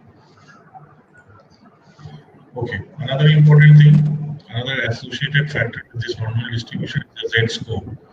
Calculation of Z-score is a measure of the location of the variable, and the result is in terms of SD away from the mean. Again, the idea is the same. To find the location of that particular variable, your data has so many variables. So your variable, how much away it is from the mean or from the SD, you need to know that. If the value of the Z-score is more than 2, it implies that the value is lying more than 2 SDs away from the mean. Generally, this is the formula. This is the individual score for the particular variable, and the mean you have and the SD you have, and you calculate the Z-score. So Z-score will be like this. If it is having, since the standard deviation 2 is taken to be standard, as I just told you, 1.96, which is equal to 2. So 95% confidence interval with 2 standard deviation is taken to be as a standard parameter. So in that context, every time your standard deviation becomes 2, and if your Z value accordingly is falling within -2 to +2, then you can say it's a normal ordinary value of Z. But if it is having a score less than -2 or more than +2, then it is unusual values of Z. In that cases, we can confirm that the variables is much away from the mean, much away from the SD. This is the interpretation. Okay, almost end part of this presentation, that is hypothesis testing. One of the major applications of the biostatistics is hypothesis testing. Much of the research begins with a research question that can be framed as a hypothesis. This whole thing which we have now just seen, just a minute.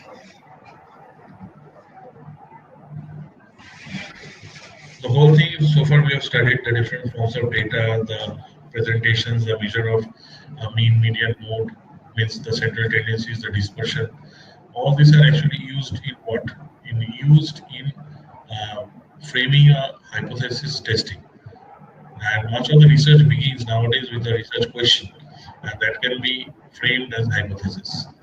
The statistical convention which we nowadays use in all the trials almost is to begin with a null hypothesis, where it will say that there is no difference between the two groups, like that they will say. And the alternate hypothesis will be saying no, there is a significant difference, and we have to prove it whether really the null hypothesis is right or the alternate hypothesis is right. So in this way, suppose you take this an example, we need to see the effect of biofertilizer X on plant growth. So your null hypothesis will say application of biofertilizer X do not increase the plant growth. See, you are giving fertilizer doesn't affect, and you are not giving a control group where it's also having the same result. So is it this or is it this? Means application of biofertilizer X increase the plant growth. Okay, just one thing here. If this hypothesis may be one-tailed or two-tailed. Means if you have written the line like this, application of biofertilizer X alters the plant growth or changes the plant growth. That is also an alternate hypothesis, but you are not telling whether the change will decrease or change will increase. So if you just have written alter, then it would have been one-tailed hypothesis. But if you have indicated the direction of the change, it will increase, or suppose it will decrease, then it will be a two-tailed hypothesis. Okay, so just a little addition to this one-tailed hypothesis and two-tailed hypothesis. But this is in a nutshell what is your null hypothesis and what is your alternate hypothesis. Now, after framing the hypothesis, what we generally do? After selecting a research design and sample size appropriate to the hypothesis to be tested, Now, you sample size sampling, this will be, as I told you, discussed by my next speaker, my senior, Dr. Subhranil Saha. So he will discuss everything in detail, how to go with the what are the ways to determine the sample size before you enter into a trial, and what research design is a different ball game altogether. So if a separate session, I think you will get through it. After that, you frame the hypothesis, as I told you. This null and alternate hypothesis you frame, and then you decide which statistical value or statistical tool you need to take. Means deciding for the test of significance, and why you are doing that. You apply the test to determine the p-value. P-value is the probability value. The probability value is from the results one has observed. Means whatever result you have observed, from that you try to get the probability value and compare with the critical value of p, which we take as researchers generally consider it to be 0.05, because it is thought that 1 out of 10, 1 out of 20 in statistics, generally it is taken that 1 out of 20 events might happen. So 1 event or 20 event might happen accidentally. So that is why the p-value which we take is minimum taken to be 0.05, means 1 out of 20 means 0.05. So if your p-value ultimately comes less than the critical value, that is 0.05, then we can reject the null hypothesis. Means the probability of accidental occurrence is not there. In other words, if I say, and your alternate hypothesis turns out to be true, means your biofertilizer is generally increasing the plant growth. It's like this. So this is the concept of p-value. So concept of p-value, it is universally used in hypothesis testing. This denotes the maximum probability of getting result observed, assuming the null hypothesis to be true. Expressed alternatively, it is the maximum probability of getting the observed outcome by chance. It depends. If the value is less than 0.05, then you are done. You have a reason to rejoice. Then your alternate hypothesis tends to be correct, but null hypothesis gets rejected because the probability chance becomes nullified. As I told you, the statisticians have agreed 1 in 20 chance of an accidental result is acceptable in the real world, and thus the cutoff for p-value is taken to 0.05. So this is often why. What is the p-value? There are many misconceptions or maybe lack of conception. So this is a simple reason that this is a standard thing taken by the statistician, that 1 in 20 is probable accidental result which may happen in the real world situation, and hence the p-value comes taken worldwide, accepted worldwide. Critical value is to be 0.05. At certain highly significant p-values, 0.001 is also taken, that is 1%, but that is for high significant or very trials requiring much precision. But this is the standard. Otherwise, this is the standard.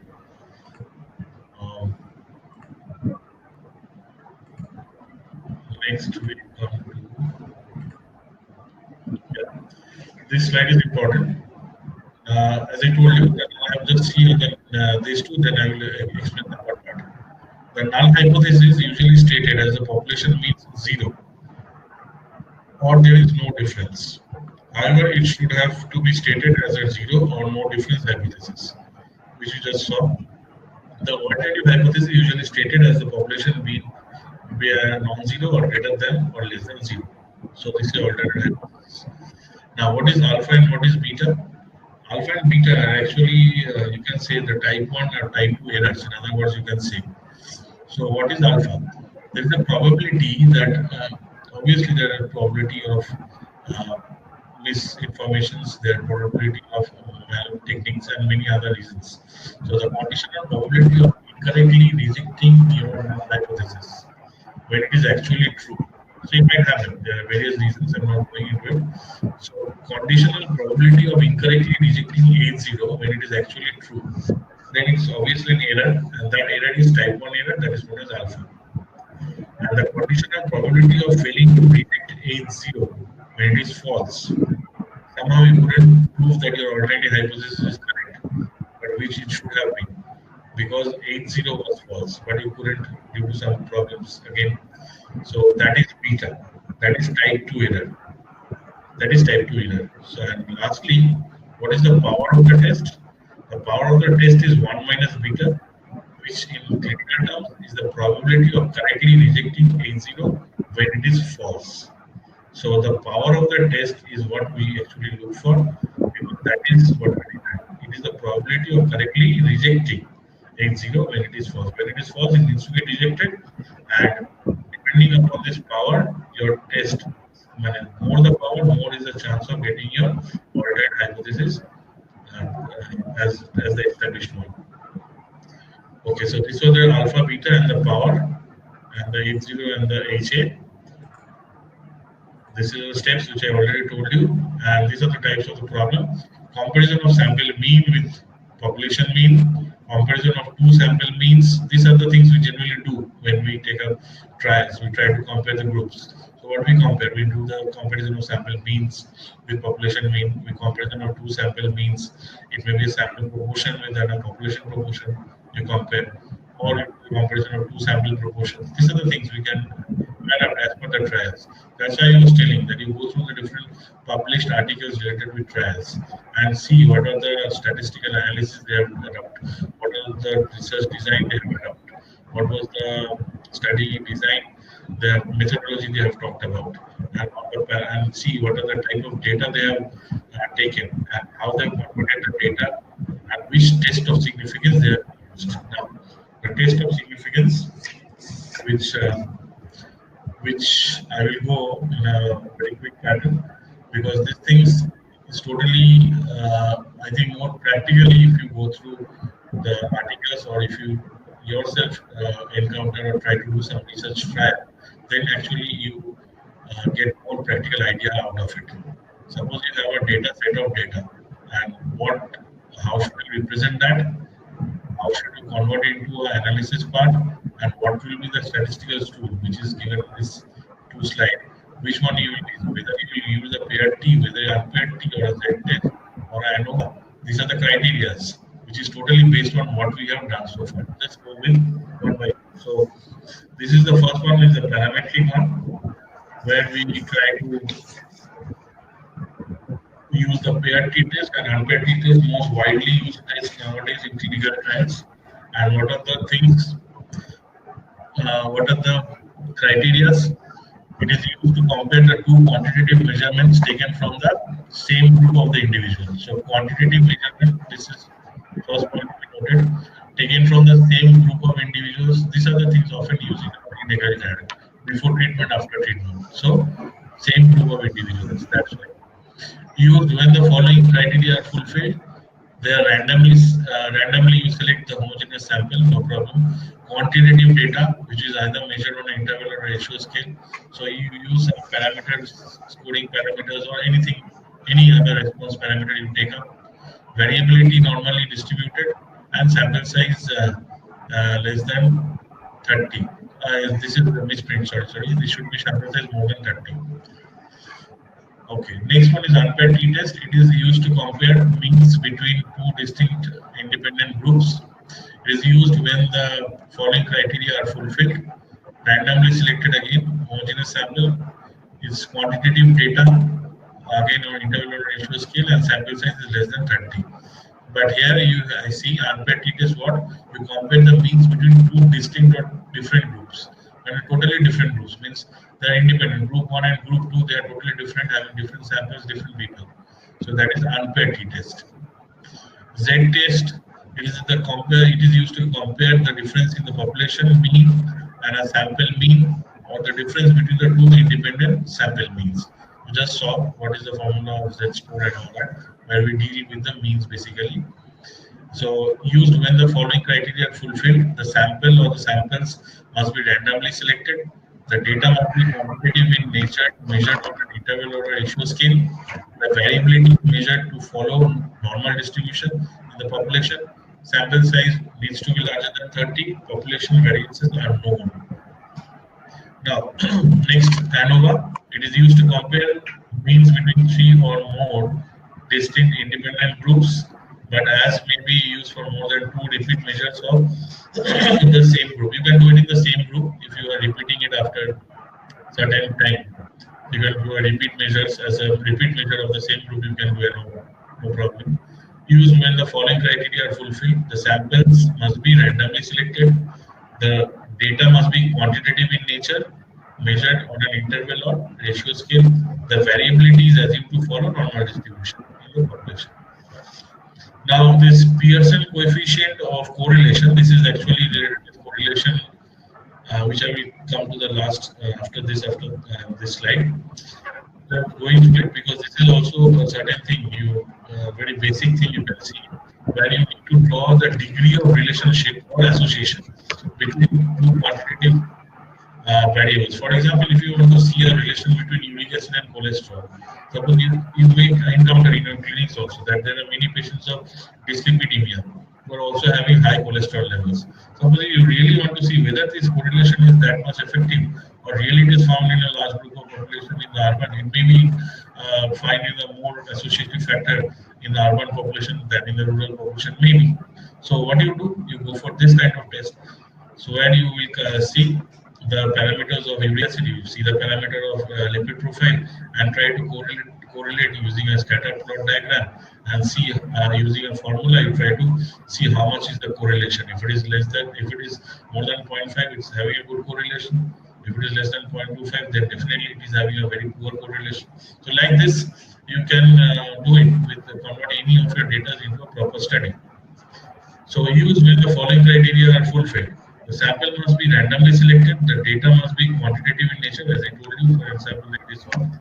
Measured on an interval or a ratio scale. The variability is assumed to follow normal distribution in the population. Okay, now we have another set, that is the commonly non-parametric test. Commonly used is non-parametric, in that you have the chi-square as well, is the most commonest in the non-parametric category. It is used to find out the association between two nominals. See, it's now nominal or ordinal, right? Because these are qualitative non-parametric. They will deal with the qualitative type of data.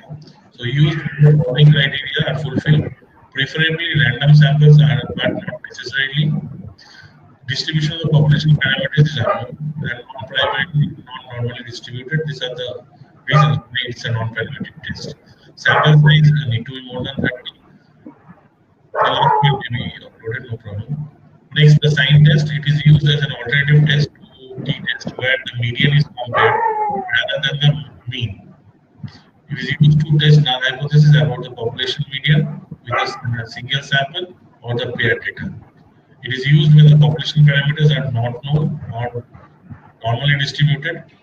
Used when the data available are on the ordinal scale rather than interval or ratio scale. The underlying dimensions of the test is that this distribution of the variable of interest is continuous. Sign test. So article you are telling you, so you just find an article where they have used a sign test, and then you just correlate what are the type of data they have collected. Then you actually get a more practical idea of the things I'm not talking about. Now, median test, it is used to test the null hypothesis that the two independent samples have been drawn from the population with equal median. The following assumptions are measurements needs to be taken. The samples are independently and randomly from respective population. The populations are of same form and differ only in location. The variation of interest is continuous. Level of measurement at least ordinal. Samples do not to be equal in size. This is another important thing where we often use this because where we don't have the equal number of samples. So you can use this. Magnetic and Wilson sign test. This is also very widely used.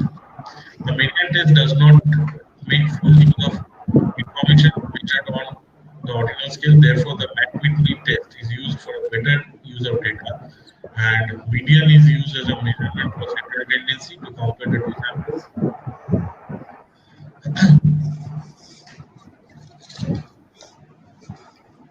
The two samples of size n and m respectively available for analysis have been independently and randomly drawn from the respective population. The measurement scale is at least ordinal.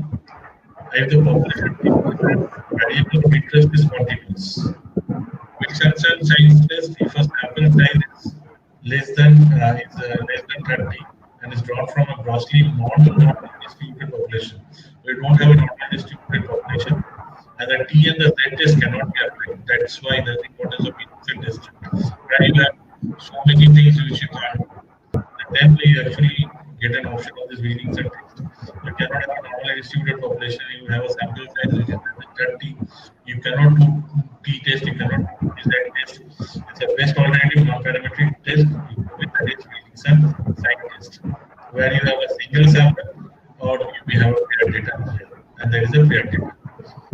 So the following assumptions: the sample needs to be random, the variable needs to be continuous, population is symmetrically distributed about its mean, and the beta at least in intervals. So these are the things you will use to verify your hypothesis, and then ultimately you have to go for that p-value. The last portion of the biostatistics, that is correlation and regression. As I told you, it's already clear to you that to find out whether there is a significant association or not between the two variables, we collect coefficient of correlation, which is represented by symbol R. This is the formula, and as I told you, the R tends to be like -1 and +1, depending on how poor and how good is the correlation between the two variables. Perfect positive correlation, we will have a +1 variable, both variables rise and fall in the same proportion. As I told you, suppose you have a uric acid as well as a lipid profile cholesterol, both are rising. Uric acid is also higher, cholesterol also has been higher. If that really comes as a positive correlation, then it will be highlighted in that way. Otherwise, if it's a negative correlation, then one will be rising, another will be decreasing like that, inversely proportional to each other. So it's perfect negative correlation. That may also happen in other situation where if your, for example, LDL and HDL, they have negative correlation.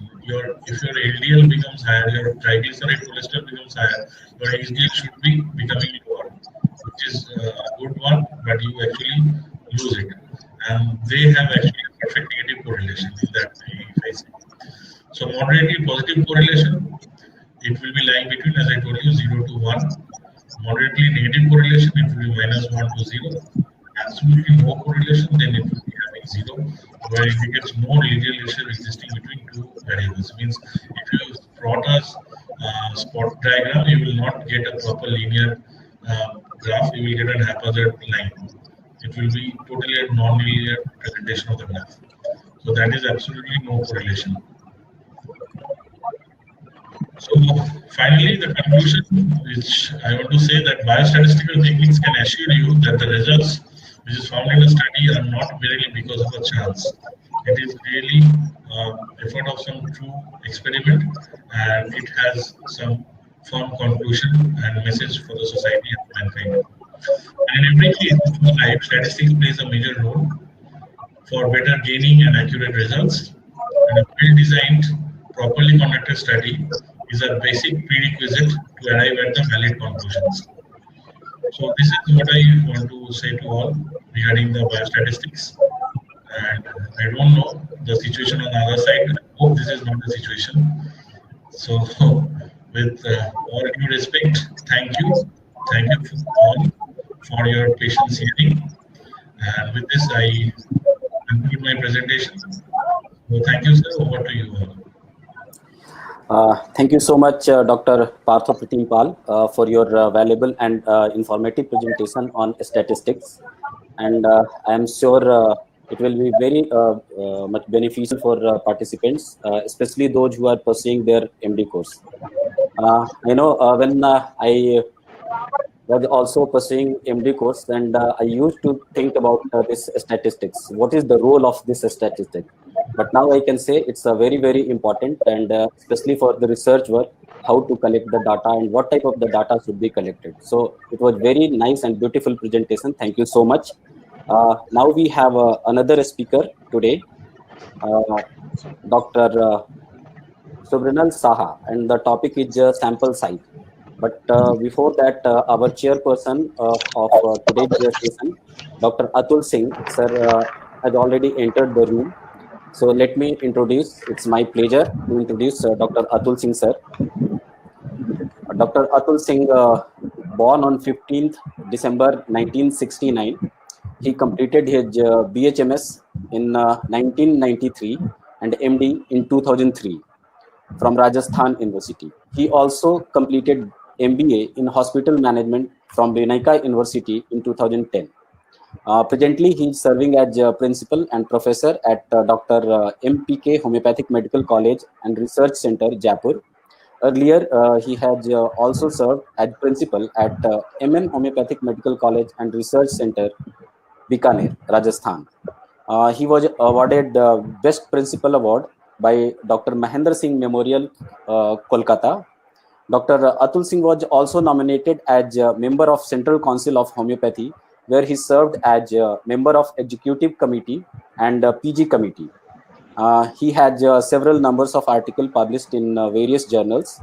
Dr. Atul Singh has received several awards for his contribution to homeopathy, such as repertorial in National Seminar on Homeopathy organized by CCH New Delhi, Shekhawati Hanneman Award, Appreciation Award by Indian Research Society in Homeopathy, Kanyakumari, Appreciation Award by Indian Research Society in Homeopathy, Kanpur, Outstanding Award by Indian Research Society in Homeopathy, Chitrakoot, Uttar Pradesh, Best Performance Award by Indian Research Society in Homeopathy, Jhansi, Uttar Pradesh, and many more.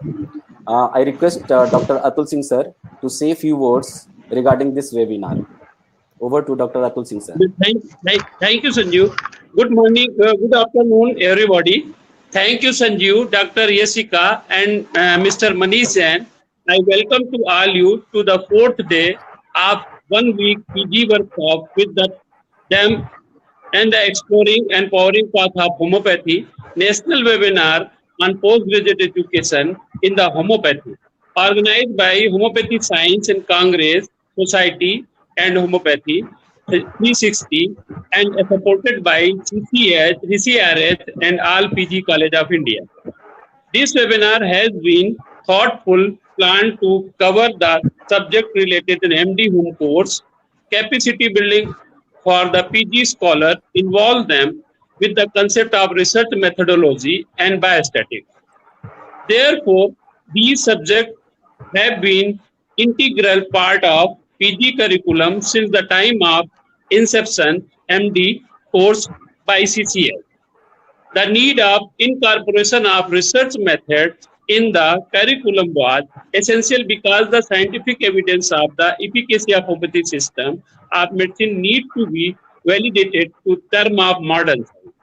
Moreover, in this era of evidence-based medicine, these subjects are evidence more necessary.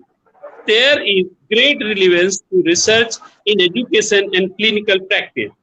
PG scholars need to understand the role of scientific research and clinics, as this is one only way of stress and validity of homeopathy. Research and publication are crucial and essential to grow and prospect of the academic career. They plan a valid role in the education and academic career of the researcher. Understanding the importance of science research in education will be ultimately reward and PG scholar. My best wishes for the speaker for this Partha Pratim and Subhranil Saha, who will speak on the today. I also thank to Amit Nayak for the National Homeopathic Medical College Lucknow for being with us today. I hope this national webinar on the PG curriculum will be helpful to the PG scholars all over country. And also thank you for Dr. Sahani sir for guiding me. Thank you, sir. Thank you very much. Thank you so much, Dr. Atul Singh sir, for your valuable speech. Now we are coming to our next speaker, Yes. Dr. Subhranil Saha, Okay. and his topic is sample size. I'm sure that the speech is going to be very interesting. Before that, I would like to introduce Dr. Subhranil Saha. Dr. Subhranil Saha is a homeopathic doctor with a passion for clinical researches. Currently, he is working as a lecturer in the Department of Repertory at D&D Homeopathic Medical College and Hospital, Government of West Bengal. He has experience in designing, conducting, and publishing clinical trials in International Index Journal, of which 25 papers are indexed with Medline PubMedicine. He had graduated from Mahesh Bhattacharya Homeopathic Medical College and Hospital, Government of West Bengal, in 2010, and postgraduate in repertory from National Institute of Homeopathy, Government of India, 2018. He has also master's degree in dietetic from IGNOU, and his work experience 4.5 years as SRF in CCRH, Government of India, and 1 year as house staff in MBH MCH. So now I request Dr. Saha to share your experiences. Dr. Saha, over Yes, to sir. you.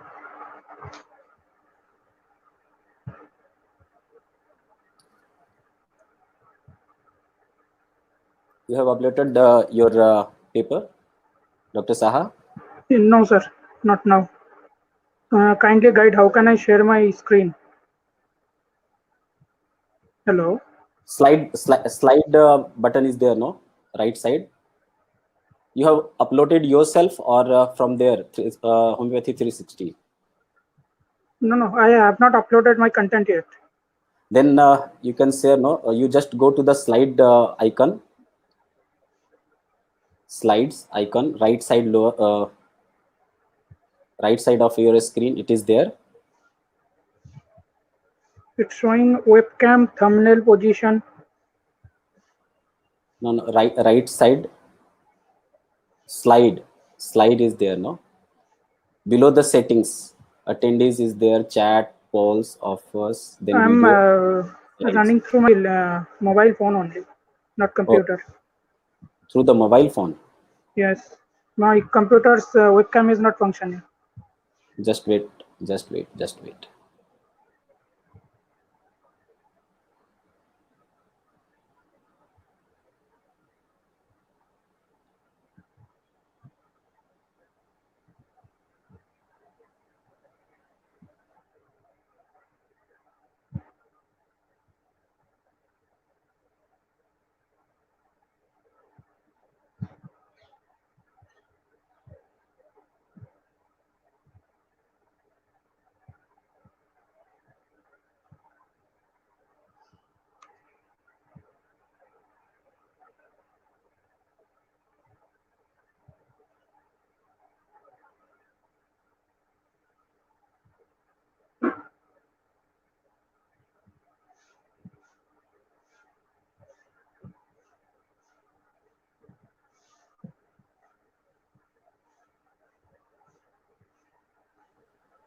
I would request the audience to please wait for a minute. We'll just connect to sir. There is some technical issue. Sir, by the time, can we discuss any queries with Dr. We discuss Dr. Pal? Can we discuss some queries? Yeah. I'll just connect to Subhranil. Let me see if there are any question, then we will go for that. Hello.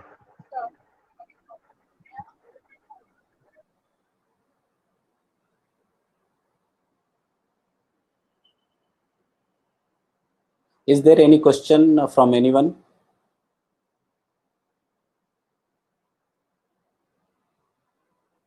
You can write in chat box.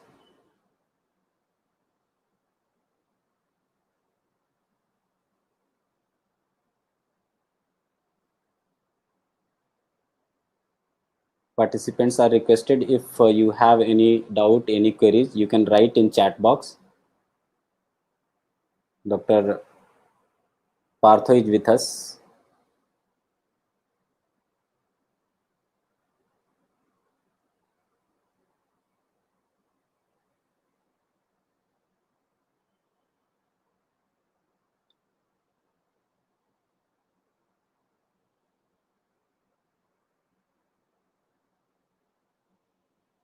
He'll join in a minute. Sir, I think there are queries. I'll just check. I have already requested the participants. Yes, sir. No queries. No queries. Yes. Can I request the audience to please post your queries in the chat box?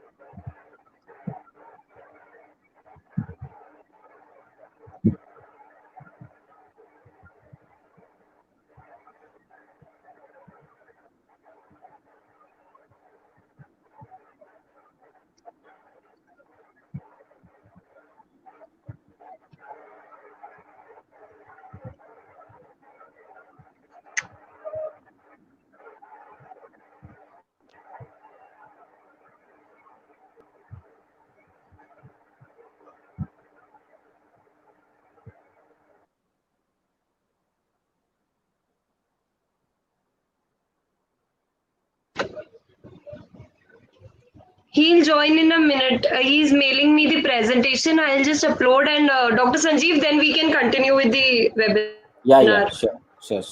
I request the audience to please wait for a minute. Dr. Saha will join us in 1 minute.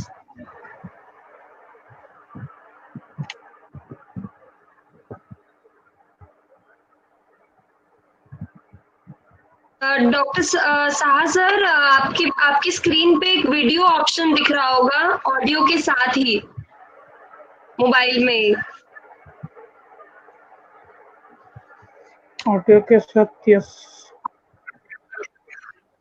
उसको on कर yes great visible just mail me your presentation. I will I have already mailed. Please do check. the Please so check. I I have have not already received. mailed. I'll just check once again. I'll check again. Yeah, I got it. So I'll just take a minute. See, there By are the two time, Dr. formats. Sanjiv, One can is you please introduce her so that? Yeah, I have already introduced him. Sir, give me a minute. I'll just upload it. Yeah.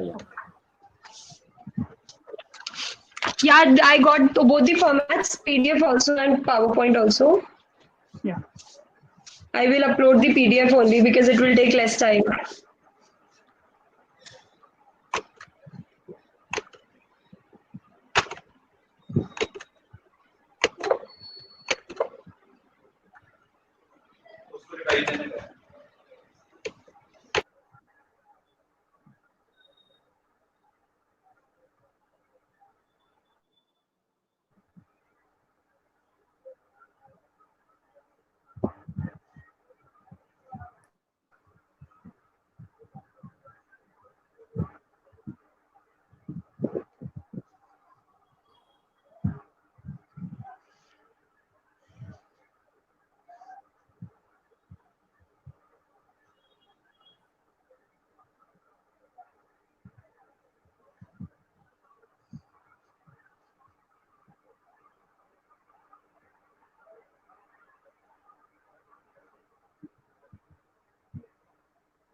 Just a minute, sir. It's about to upload.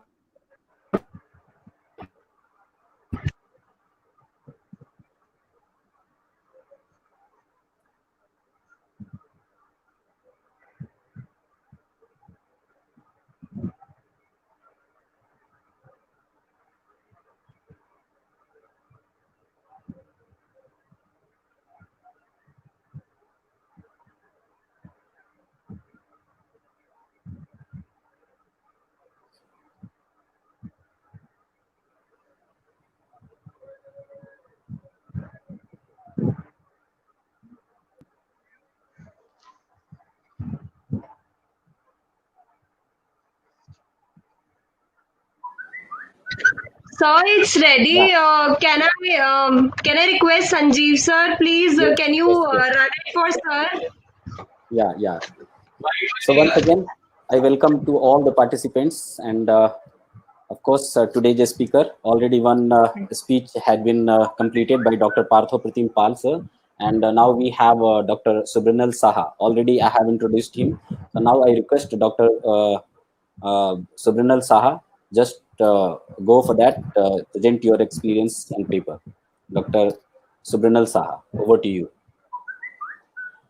Thank you, sir, for inviting me and giving me this opportunity to present this topic on sample size calculation.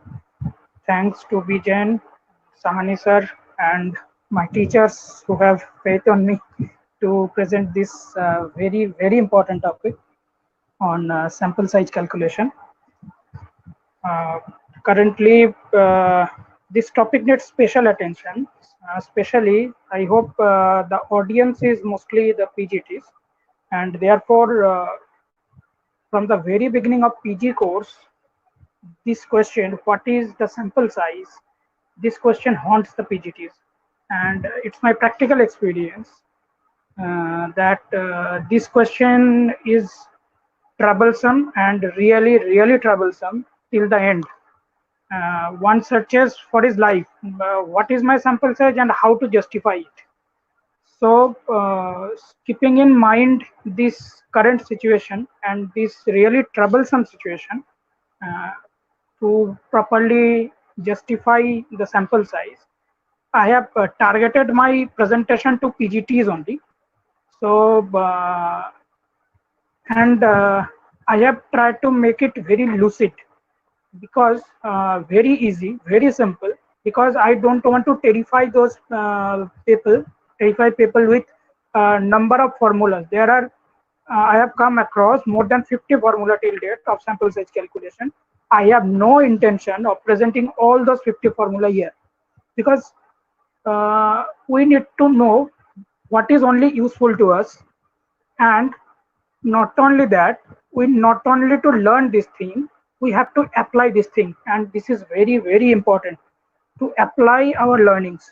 So if we want to focus on 100 formula of sample size calculation, it may be like that you can learn a single formula or a single thing, a single approach, how this whole process is done. Rather, we should focus on what is relevant, what is useful, especially being a homeopathy PGT. Kindly change the slide. I have, can I operate myself? Okay. This is Sir, I the, don't think I don't think there will be an option to operate. Can you see any option of previous next? no, I'm not saying. Yes, sir. Dr. Sanjiv will do. Don't worry. Okay, no problem. Yes, sir. Okay. See, I have structured Okay, this okay. workshop into several sections. First thing, why should we calculate a sample size? Next point is, what are the preliminary considerations like type 1, type 2 error, study power? And what are the deciding factors behind the sample size calculation, especially study designs, and very, very much targeted toward PGTs. See the second point, study designs in PG thesis. And another important question, sample size of single arm trial. Next, I'll be going to different calculation techniques using formula, nomograms, Lur's method, or rule of thumb. And I have given some worked out examples. I will show all these things. A little bit of mathematics, very little bit, but don't worry, don't be terrified. There is always an alternative. It's up to you which way you like to choose. Okay, so please go to the next slide. Please, next slide. Yeah. First thing is, why should we calculate sample size and what is this thing? Calculating sample size. First thing is that there are two things. One is sample, another is population. Sample is a small representative part of the population. Say, for example, a population is 1 lakh. and out of that, I'll be taking only 100 participants in my study, whatever is the kind of the study. So that 1 lakh is the population, and out of that 1 lakh, 100 is my sample. It's very as simple as that. So sample is a small thing. You can memorize it as sample small, population is large. Okay. So first point is clear. So we have to draw our sample from the population. Next point is, purpose of sample size calculation is your sample should be, see the second point, neither too small nor too large. This point is of unique importance. If your sample size is too small, I have just mentioned, or my previous speaker has mentioned, a term called power, study power. Higher is your sample size, higher is the power, greater is the power. But if your sample size is smaller than the recommended or the ideal, then your study power goes down. That means your study or trial becomes underpowered. And doing an underpowered trial is having some serious ethical reasons. Why? Because, I'm repeating again, doing a study with a small sample size, or better to say, running an underpowered trial, is ethically problematic.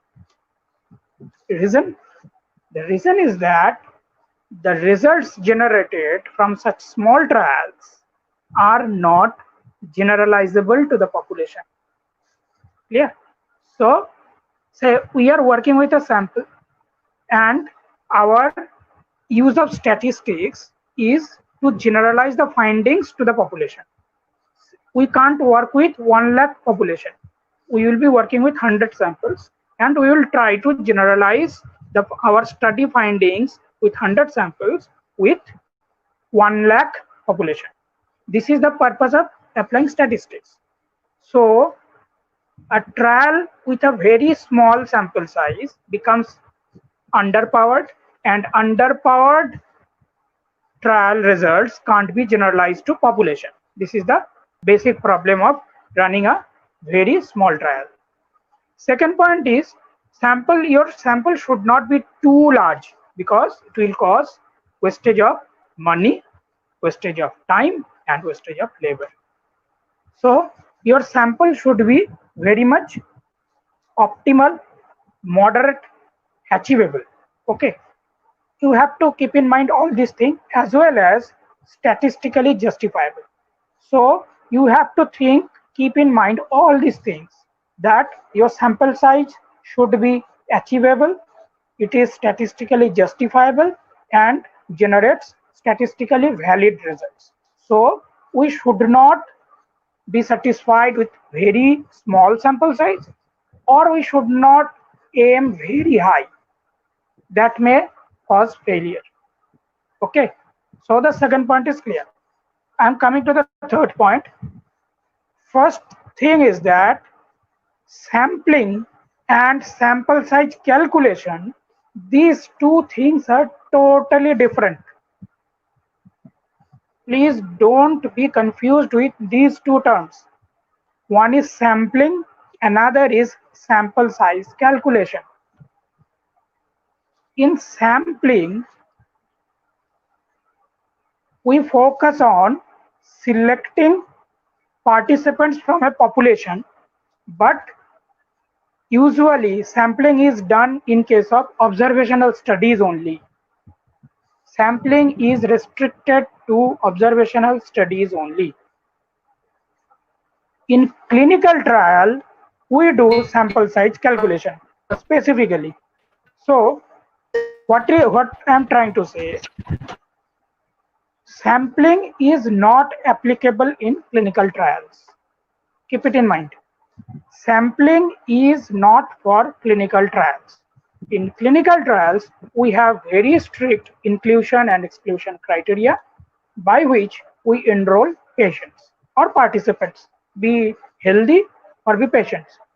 So In today's presentation, the topic given to me was sample size calculation. Therefore, I am not going to discuss about sampling techniques. Okay. So make it very clear, we will restrict our discussion or presentation only to sample size calculation. That means how many patients to enroll in our trial. That's all. Next, it is elaborated in the next slides. But yes, the fourth point, sample size calculation provides the number of study subjects needed to carry out the study. And without sample size calculation, research may generate erroneous result, as I have already discussed. Next slide, please.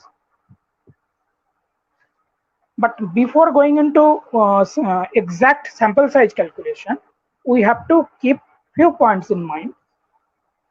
Dr. Partha Pratim Pal, my previous speaker, has already discussed this thing. That is type 1 error, type 2 error, and study power. See, Dr. Partha has already mentioned this thing. Type 1 error is also called alpha. Type 2 error is also called beta. And both of these are taken into consideration while we will calculate our sample size. And 1 minus beta is the study power. What is important to remember, see, these are basic things about sample size calculation. But the point is that even if you don't understand too much of these statistical intricacies, because this type 1 error is almost always fixed at 0.05 or 5%, whatever you say. So to simplify this thing, alpha is 5% or 0.05. Next, beta is 0.80. Okay, or the study power is 80%. Okay, so from now on, we will be moving with 2 points only. That is type 1 error, that is alpha, that is kept as 0.05, and study power is 80%. And that is the minimum recommendation. You can't go below that. So from this slide, we have 2 points only. Keep in mind, because there is much complications in understanding these things. I'm not going to explain. We'll lose interest. Keep in mind only 2 points. Type 1 error is 0.05. Power is 80%. That's all. Next slide. Now, if we are going to standard any epidemiological book or biostatistics book, we'll be seeing huge branching numerous types of study designs. But to simplify this thing, see, because from the very beginning of the presentation, I am trying to make the thing simple, comprehensible, so that easy to memorize, and above all, you can apply these learnings in your real life. Okay, so sample size, the main factor to decide how to calculate sample size depends on the study design. First thing, we can classify study designs into 2 parts. One is observational, another is experimental. Under observational, see, this is important. There are 2 types. One is descriptive, another is analytical.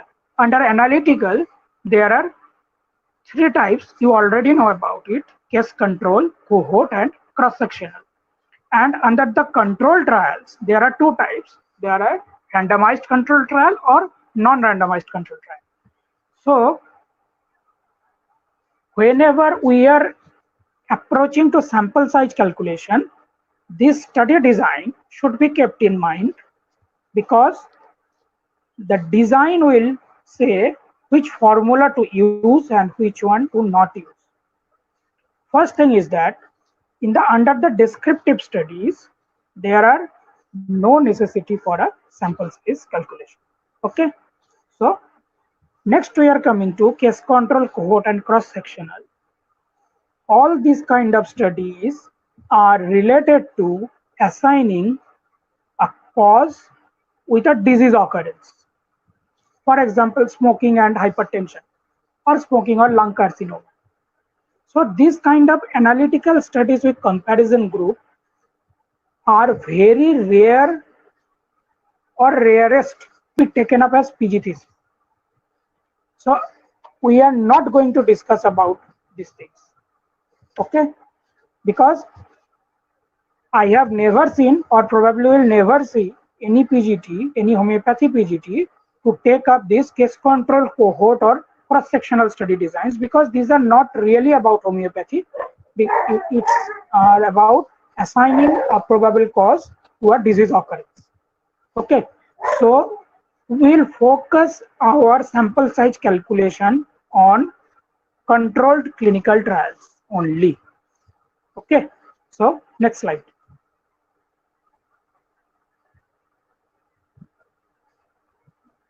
Yes, but while have a look at it, the homeopathy PG thesis, till date I have seen only there are mainly two types of studies being taken. One is single arm trial, another is control trial. Now, just to brief, single arm trials, we take a group of patients, we assign them to some homeopathic intervention, and after some period of time, we assess the outcomes. For example, group of patients suffering from iron deficiency anemia are taken. They were given homeopathic treatment for, say, a period of 6 months. After 6 months of treatment, their blood hemoglobin level, or if possible serum ferritin, is measured again. Now we compare the baseline values with after treatment values, and this type of study design, this type of trial are called single arm trials. On the contrary, there is another type where, for example, placebo control trials.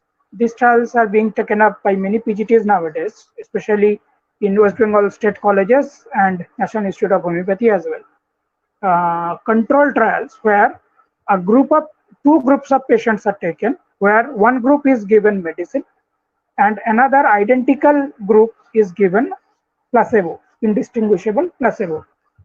And this intervention, both medicine or placebo, is continued for 3 months or 6 months, and the outcomes are measured again. Now we compare the findings between these two groups.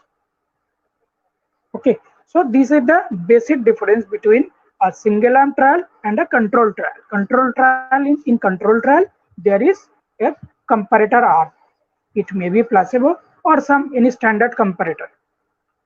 Okay, so these two types of studies are taken by almost all the PGTs across India in homeopathy. Okay, so if we are going to calculate, how to calculate a sample size of this single arm trial? See, this is the formula: Z alpha plus Z beta whole square into sigma square whole divided by delta square. Now, what are these things? See, Z alpha, Dr. Partha has discussed, and I have already mentioned, it is the level of significance kept at 5%. Z beta, it has a fixed value of 0.84. Okay, so don't be very much stressed about these terms, because these are fixed value that you will be supplied with. Z alpha is 1.96 and Z beta is 0.84. Okay, solved. Now, what is sigma? Sigma is standard deviation. I will show you in the next slide in another example. So sigma is standard deviation and delta is the clinically meaningful difference. For example, if I am trying to treat iron deficiency anemia, see, focus on it, that if a person's hemoglobin level is 10, for example, if we can increase it up to 11, then there is a clinically meaningful change that may occur in the patient. Okay, I'm repeating again. A patient is suffering from iron deficiency anemia and his hemoglobin level is found to be 10 gram per dl or 10 gram per cell. Now, if we can increase it by 1, that is up to 11, it may occur that a clinically meaningful change may take place in the patient. So this is the delta. Please go to the next slide. I am going to elaborate this example. Yes, see, that is an example. A homeopathic physician, it is a perfect PG thesis. Almost 90 to 95% PGTs take up this kind of trial. Okay, what is written? A homeopathic physician wants to know if the mean fasting blood glucose level in patients suffering from type 2 diabetes can be changed after treatment with individualized homeopathic medicines. Okay. Now, he considers a mean difference of 8 gram per dl to be clinically meaningful. What I was telling in the previous slide, you are assuming that if you can reduce the blood sugar level by 8, then it may produce some clinical change, beneficial change in the patient. So you are assuming it to be 8. Okay.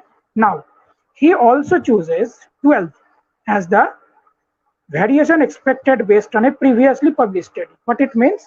It means that in any previous trial, not necessarily in homeopathy, it may be a prevalence study, that the standard deviation of the diabetic population in fasting blood glucose level was 12. Okay, it means that 12 is the standard deviation.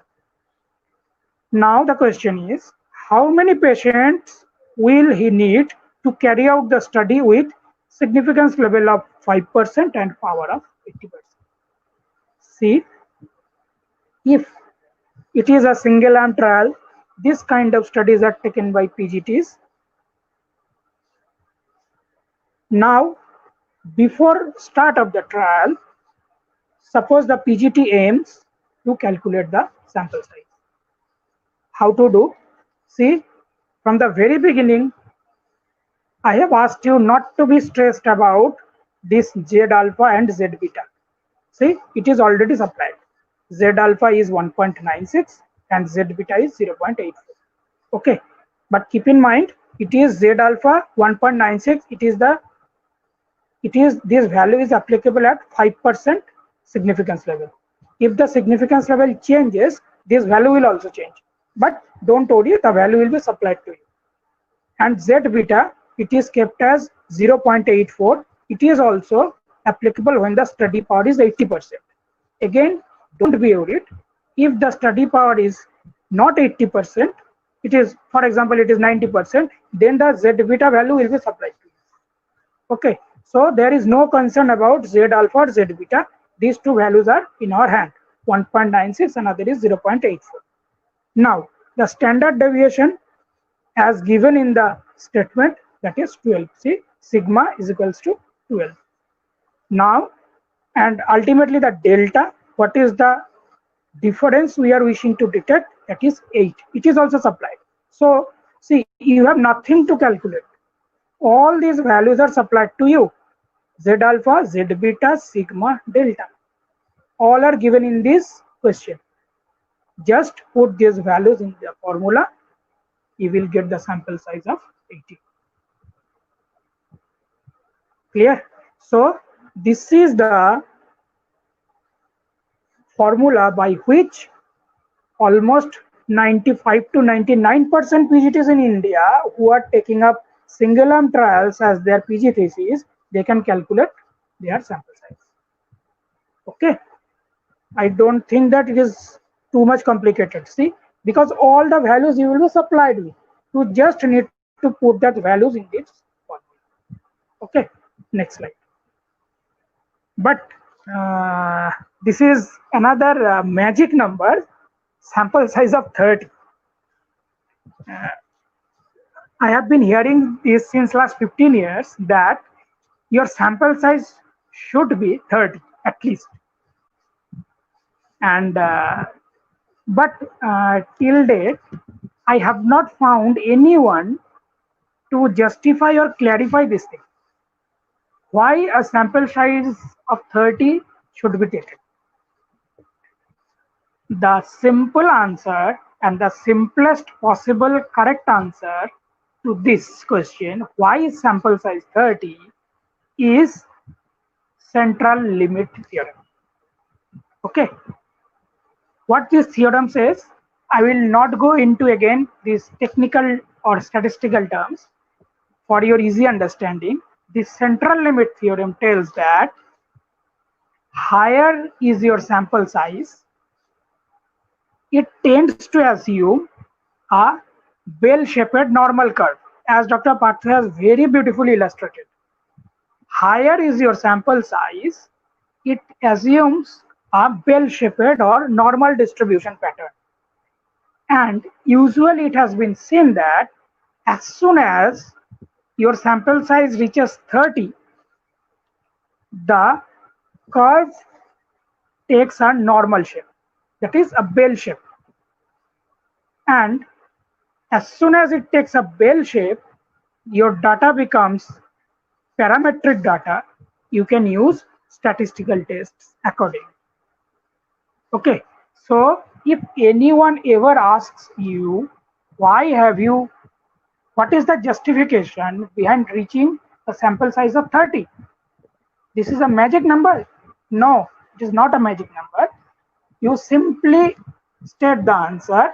It's the central limit theorem that asks to achieve a minimum sample of 30 so that the distribution of the sample assumes a bell-shaped pattern or parametric patterns, so that parametric tests like t-test, likewise, just like Partha has discussed, this can be applied as to draw any statistical inference out of my study. This is your answer for sample size 30. Hope I am clear. Next slide, please. Yes, I have highlighted this thing. Never forget the theory. I am not going into the theory of central limit theorem. It has several different parts. I am not going to discuss. I am discussing only what is applicable for you, keeping in mind the audience profile. That central limit theorem is the justification of sample size 30. Okay, next slide. Now we will be coming to sample size calculation for controlled clinical trials. And I don't know whether you are getting interest or not. One question is solved for your lifetime, that is sample size 30. But in today's presentation, I think this is the most important slide for doing any sample size calculation for any control trial. That means you are having a control arm. First thing is that you have to see whether your trial is, what is the nature of your trial? Is it a pilot trial or a definitive trial? See, the name itself suggests pilot trials are aimed at testing the feasibility issues only of running a larger trial. Okay, so pilot trial, the results of a pilot trial should not be bothersome. Be it positive, be it negative, it doesn't matter much. So actually pilot trial explores the feasibility issues of conducting a larger trial. For example, I am intending to take up a trial with diabetic patients with 150 or 200 sample size, for example. But before running that large trial or a multicentric trial, I want to make sure that everything runs fine. Be it recruitment, patient follow-up, outcome assessment, data extraction, data analysis, how much time it is consuming, what is the dropout rate of the trial. For addressing these feasibility issues, we need to run a pilot trial before doing any large trial. It is as simple as that. Just like your mother is cooking in the kitchen, she just tests the things before serving you. It's just like that.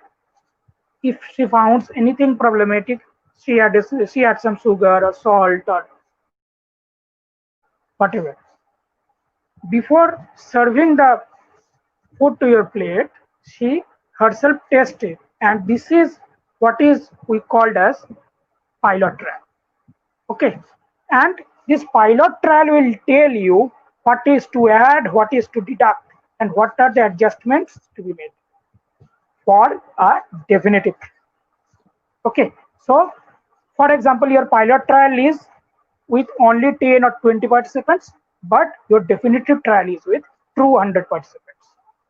Okay, so while doing a pilot trial, this is important, you need not to calculate sample size. Okay, but the data generated from pilot trial will be used in the calculation of a sample size for a definitive trial. This is where the importance lies of this discussion. Keep it in mind, keep it very clear. Pilot studies do not require any sample size calculation.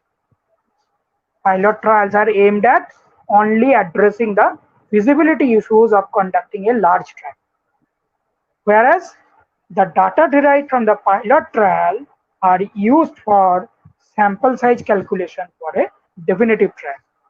Okay, so the sequence is like that. First, you should conduct a pilot trial, get the data. With that data, calculate a sample size for a definitive trial. Okay, now, nature of the outcome.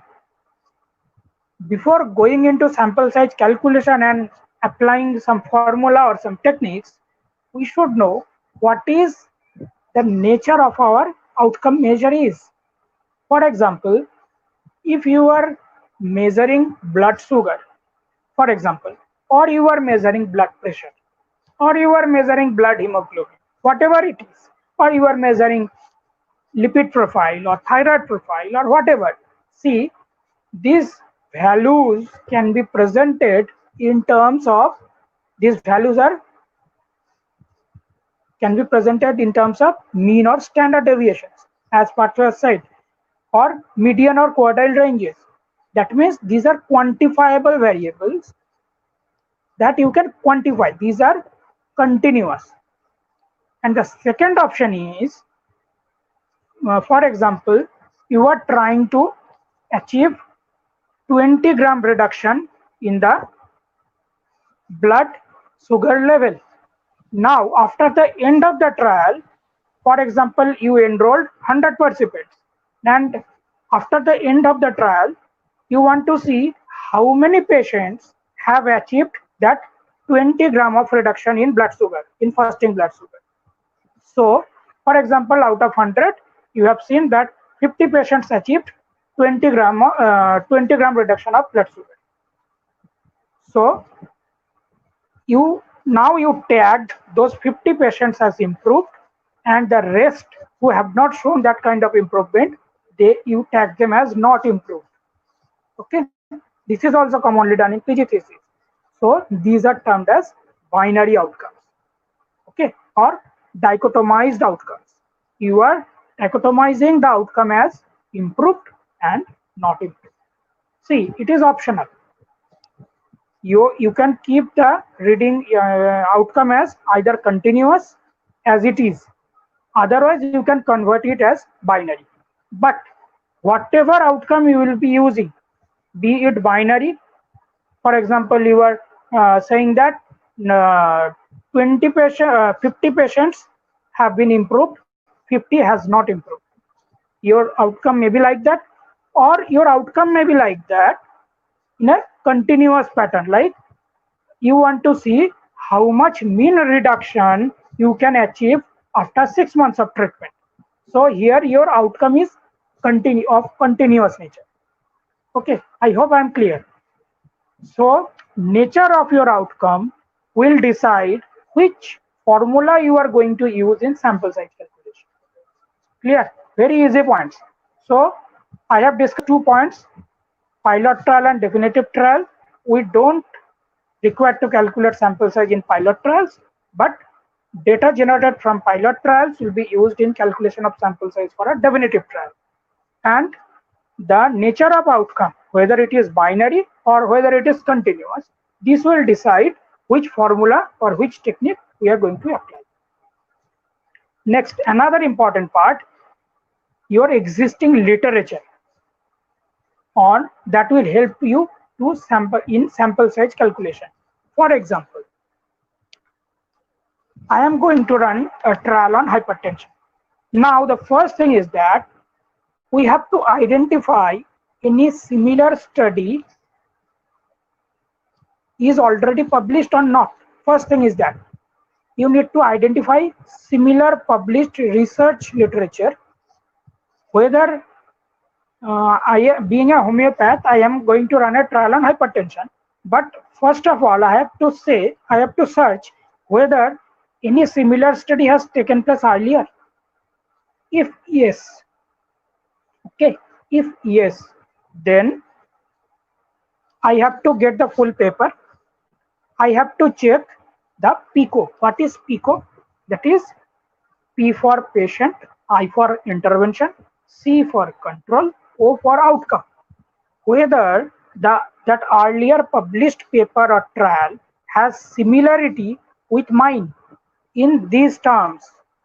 That means the patient which I am planning to work with, the earlier paper, in that paper, whether the authors have enrolled similar patients. For example, I am trying to work with adult hypertensive patients, but the earlier paper has worked with geriatric hypertensive patients. So you can't use the data generated from that paper into your trial's sample size calculation. Clear? So if you are working with adult patients, you have to see whether the previous paper is also enrolled, has also trial was conducted on adult patients only. If it is on geriatric patient or some other population, that data can't be taken in sample size calculation. Next is intervention.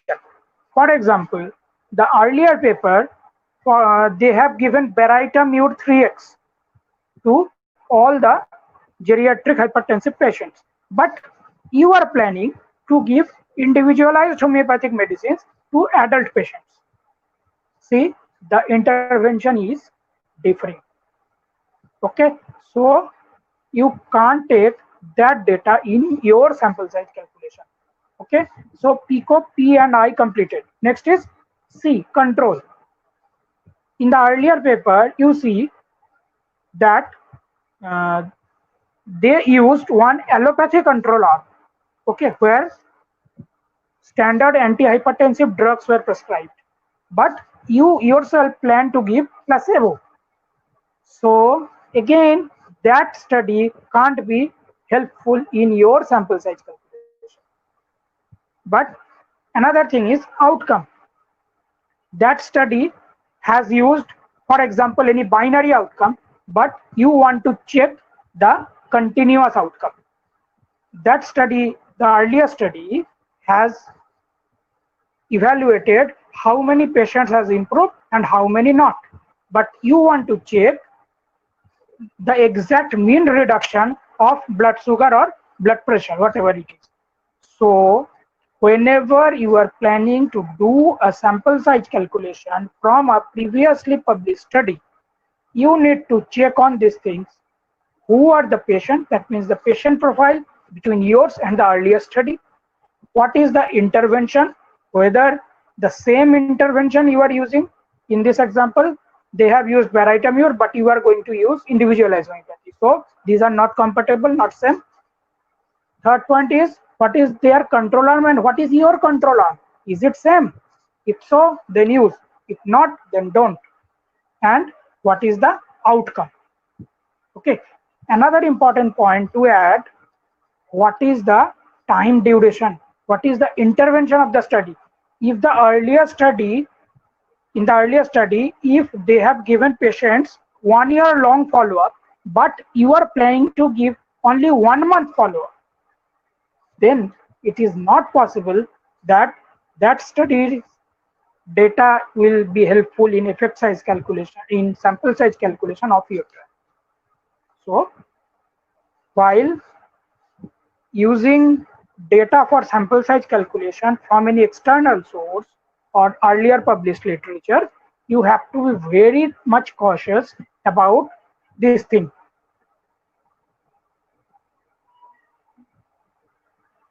So PICO is the point. Okay. Now another point is effect size. Is it calculable? How is effect size calculated is described in our next slides. Type 1 error, I have already specified it as, keep it as 5% unless otherwise specified. Occasionally it is specified as 1%. Again is type 2 error, that is the power that is minimum 80%. And usually the allocation ratio is 1:1. That is, it is usually taken. But if it is 2:1, for example, you want to give 200 patients medicine and 100 patient placebo, in that case some adjustments need to be done. Another thing to decide your sample size calculation is whether your test is one-tailed or two-tailed. This is very tricky. When you are very much confident that your medicine is not going to produce any effect inferior to placebo, then you can take one-tailed test. Otherwise, it is always preferable to go for two-tailed test. Whenever you are using one-tailed test, your sample size will be comparatively lower than the two-tailed test. Another point to mention, that is outcome measure. Usually, it is very, very important. Sample size is calculated only on the primary outcome measure. Okay, not on your secondary outcomes. So, but the problem is when your study has multiple primary outcomes, what to do then? You have to calculate sample size for each of your primary outcome measures, and you have to take which one is the highest one. For example, for a primary outcome measure, your calculated sample size becomes 100. For the second primary outcome measure, your calculated sample size comes to 120. And the third one, your sample size goes to 150. You have to take your sample size as 150 because that will cover the other two also. Okay, so these are the basic considerations before jumping into formulas or any techniques of sample size calculation. Next slide, please. Yeah, this is the formula. Nothing much to explain. I have already explained these things. A and B, these are alpha and beta. Clear? See, alpha 0.05, beta is 0.80, 80% power. What I am saying. Sigma is the standard deviation. I have already said. Mu1 is the mean in the group 1, and mu2 is the mean in group 2. See, all these values will be either extractable from the paper, published paper. If not, then you can't calculate sample size. And if it is in your exams, all these value will be supplied.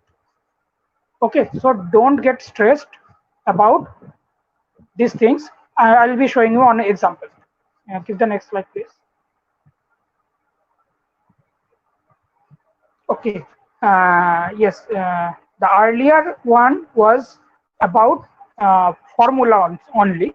Now there is another way out where you need not to memorize that formula, but use one Altman's nomogram. It is called the nomogram method or nomogram technique. But before going to nomogram, you need to calculate a simple effect size. Okay, or it is also called standardized mean difference, SMD, or it is also called the effect size.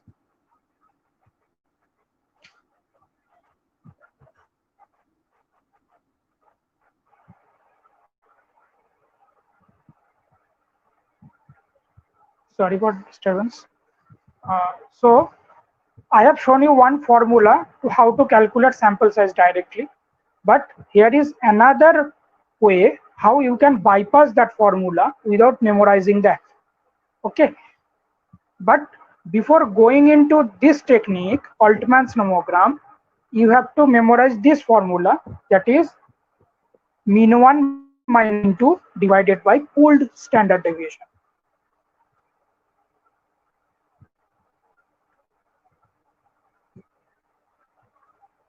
Next slide. When this standardized mean difference or effect size is calculated, you have to just put it here. This is the Altman's nomogram. I have given you the reference. See, there are two axes. In the left one, you put that standardized mean difference or effect size, whatever you say. And in the right axis, you put the study power. Okay. And in the middle, see, there are two axes. One is for significance level 5%, another is for significance level 1%. Whatever is given to you or supplied to you, you need to take that one. How to do this thing? In the previous slide, I have shown how to calculate effect size. Put your effect size here. For example, in this example, the effect size is in between 1.3. See, 1.3. And in the right axis, study power taken as 0.80. Now take a simple ruler, draw a straight line, and see where the straight line is cutting the axis. Where the point where it cuts the axis is your target sample size. It is a very easy process, but before doing that, you need to keep in mind that your outcome should be continuous in nature, and you have to calculate the effect size of standardized mean difference by mean 1 minus mean 2 divided by pooled standard deviation. Okay, next slide.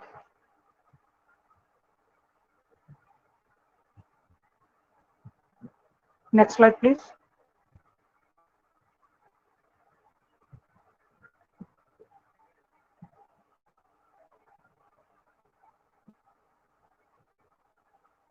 Next slide, please.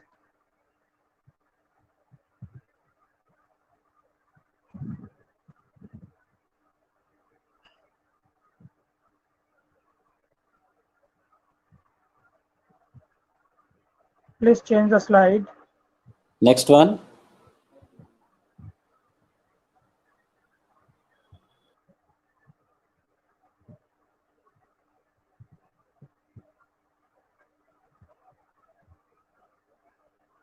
Has the meeting ended? No, we have another 5 minutes, Dr. Saha. So kindly sum up your session, no? But I can't move on. The slides to be moved. No. Yes, I can move. You just tell me, no, at what slide we have to reach. Next one. Next one. You want next one? Just tell me. Next. It's not showing here. No, next slide or previous slide. Next slide. Next slide. Next is thank you. So previous one you want? No. There are a few more slides.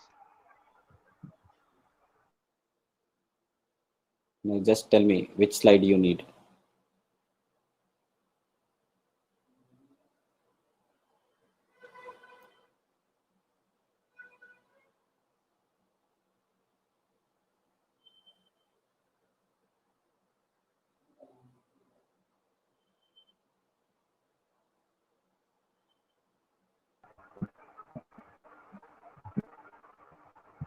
Hello. Yes, sir, you audible. Dr. Saha, I think he has left the room. No, he joined again, I think. Okay. Let's see.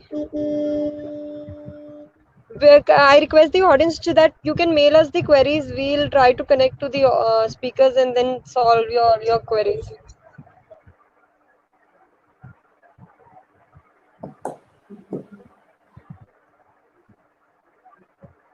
So now what to do? So we can wait a minute. Let's see. जब तक है तब तक.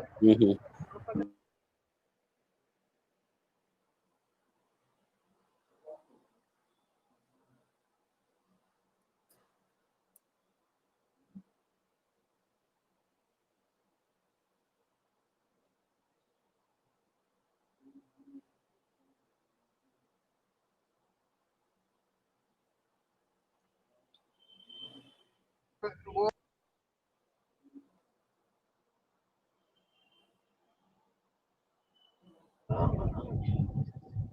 sir. Did he join? I think there is some issue with his network. Yeah, network issue is there. He has joined. He has joined Yeah. again. Yeah. Sir, does Dr. Saha, sir?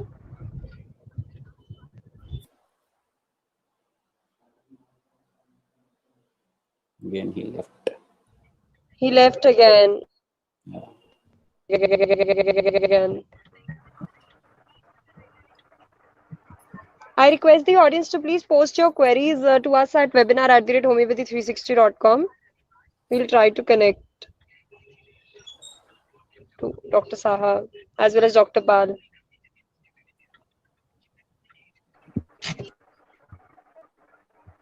And even we can organize the webinar of him again. Don't worry, we'll be continuing this part.